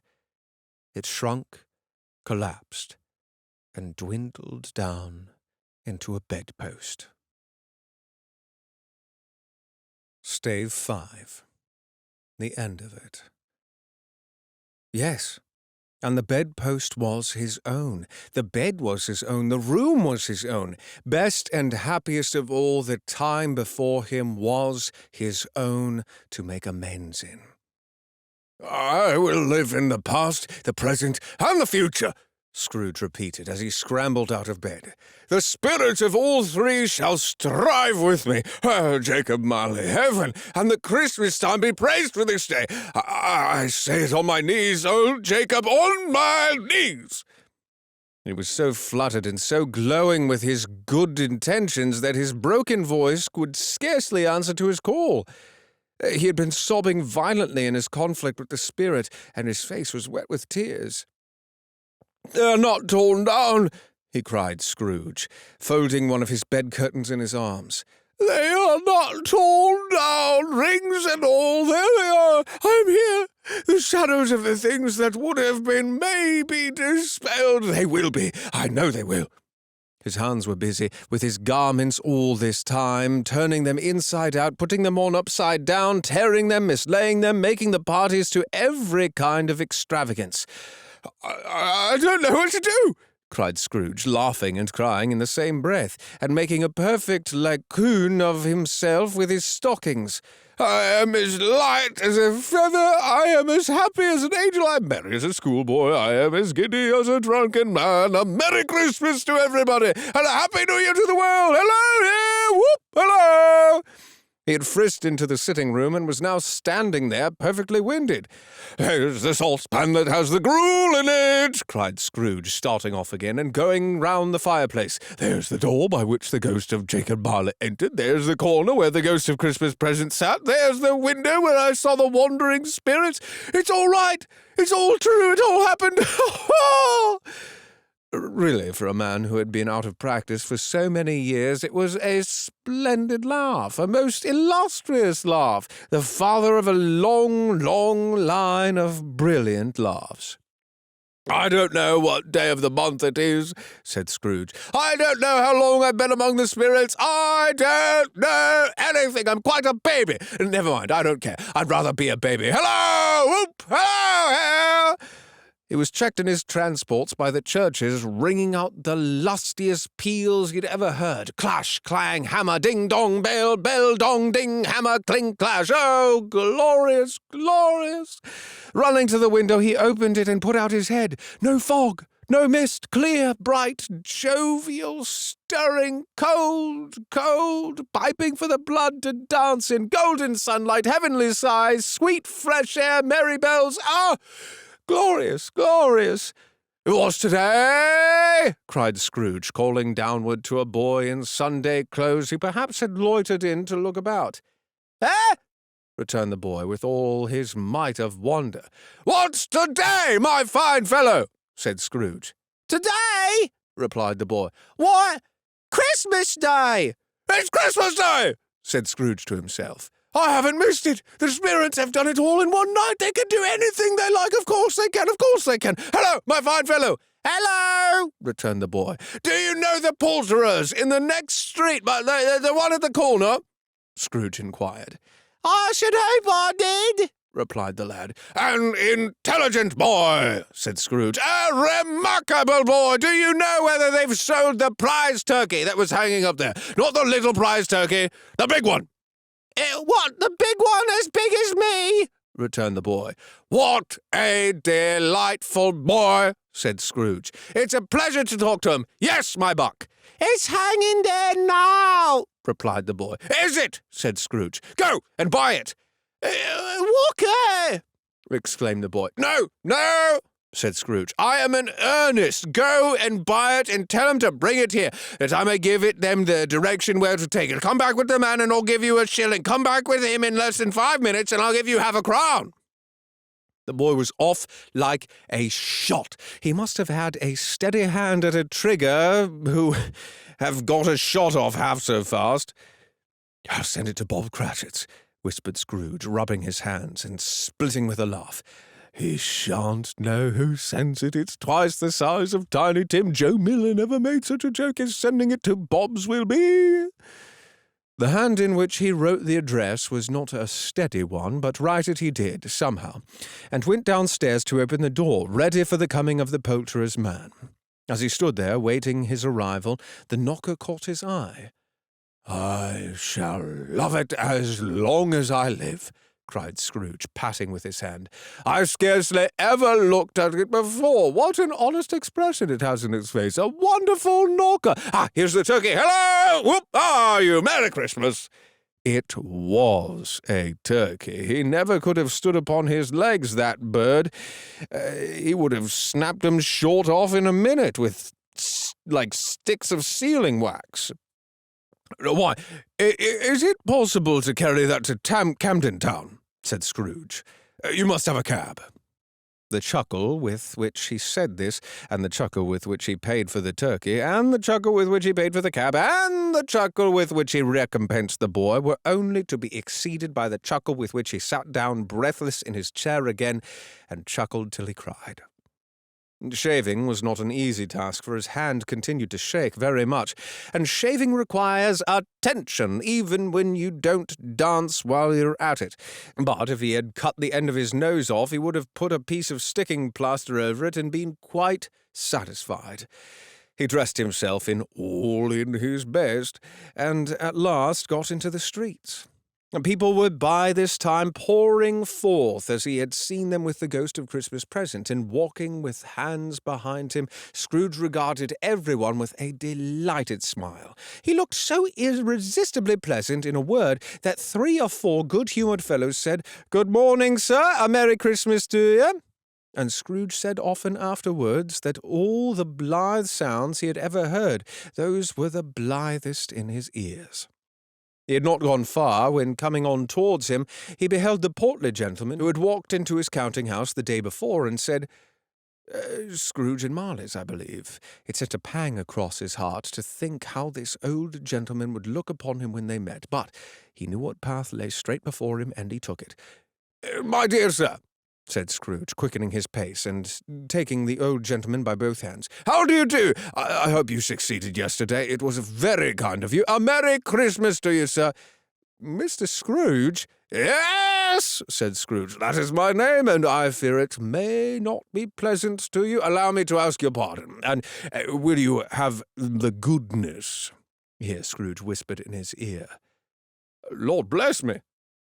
cried the gentleman, as if his breath were taken away. "Dear Mr. Scrooge, are you serious?" "If you please," said Scrooge. "Not a farthing less. A great many back payments are included in it, I assure you. Will you do me that favour?"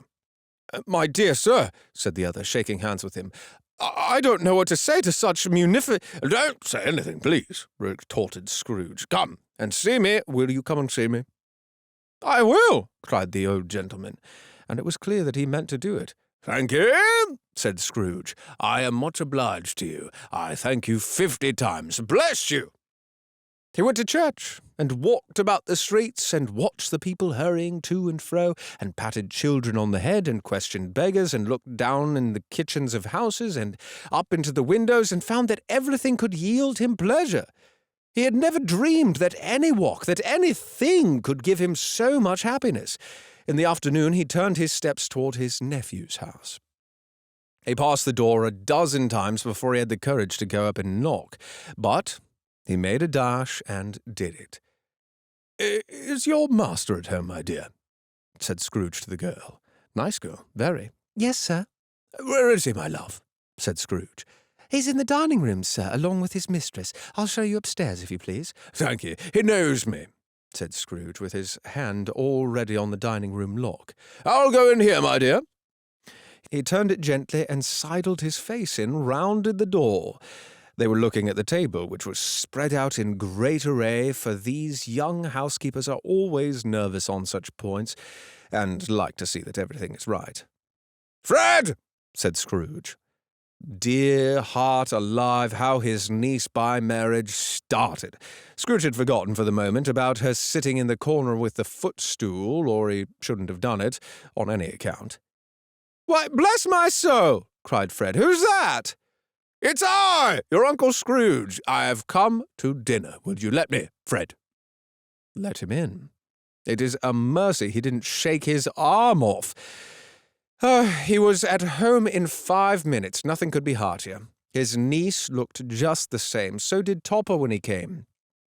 So did the plump sister when she came. So did everyone when they came. Wonderful party, wonderful games, wonderful unanimity, wonderful happiness. But he was early at the office the next morning. Oh, he was early there. If he could only be there first and catch Bob Cratchit coming late. Ah, that was the thing he had set his heart upon, and he did it. Yes, he did it. The clock struck 9. No Bob. 1:15. No Bob. He was full 18 minutes and a half behind his time. Scrooge sat with his door wide open that he might see him come into the tank. His hat was off before he opened the door, his comforter too, and he stood on a stool in a jiffy, driving away with his pen as if he were trying to overtake 9 o'clock. "Hello," growled Scrooge in his accustomed voice, as near as he could feign it.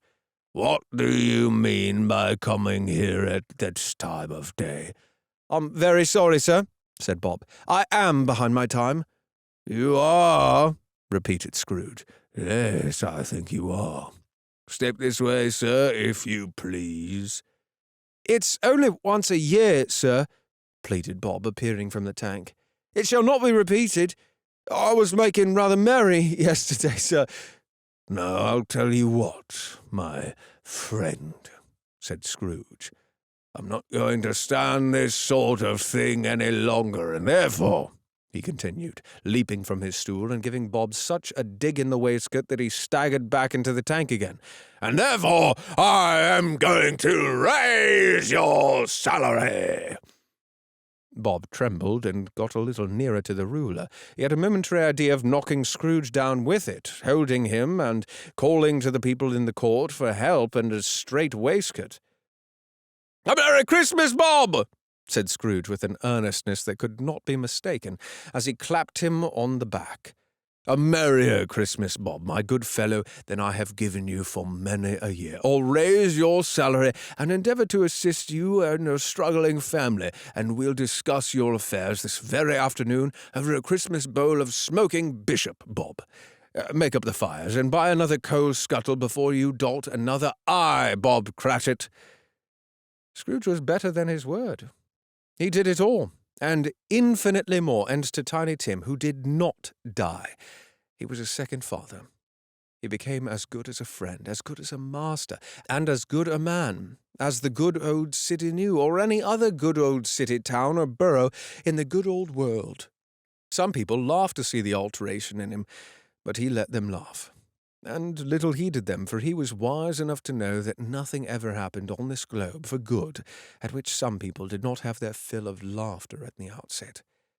And, knowing that such as these would be blind anyway, he thought it quite as well that they should wrinkle up their eyes in grins, as have the malady in less attractive forms.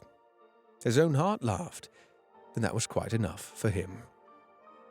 They had no further intercourse with the spirits, but lived upon the total abstinence principle ever afterwards, and it was always said of him that he knew how to keep Christmas well, if any man alive possessed the knowledge. May that be truly said of us and all of us, and so, as Tiny Tim observed, God bless us, every one. The end. And that was A Christmas Carol. Thanks for joining me on this. I hope you enjoyed it. And again, if you find it and the spirit moves you, feel free to check out down below for some causes that I personally support if you'd like to join me in supporting them, either this holiday season or in general, or check out some on your own. And let me know down below which ones you select as well. Until the next one of these, be well, everybody, and I'll see you there. Toodles.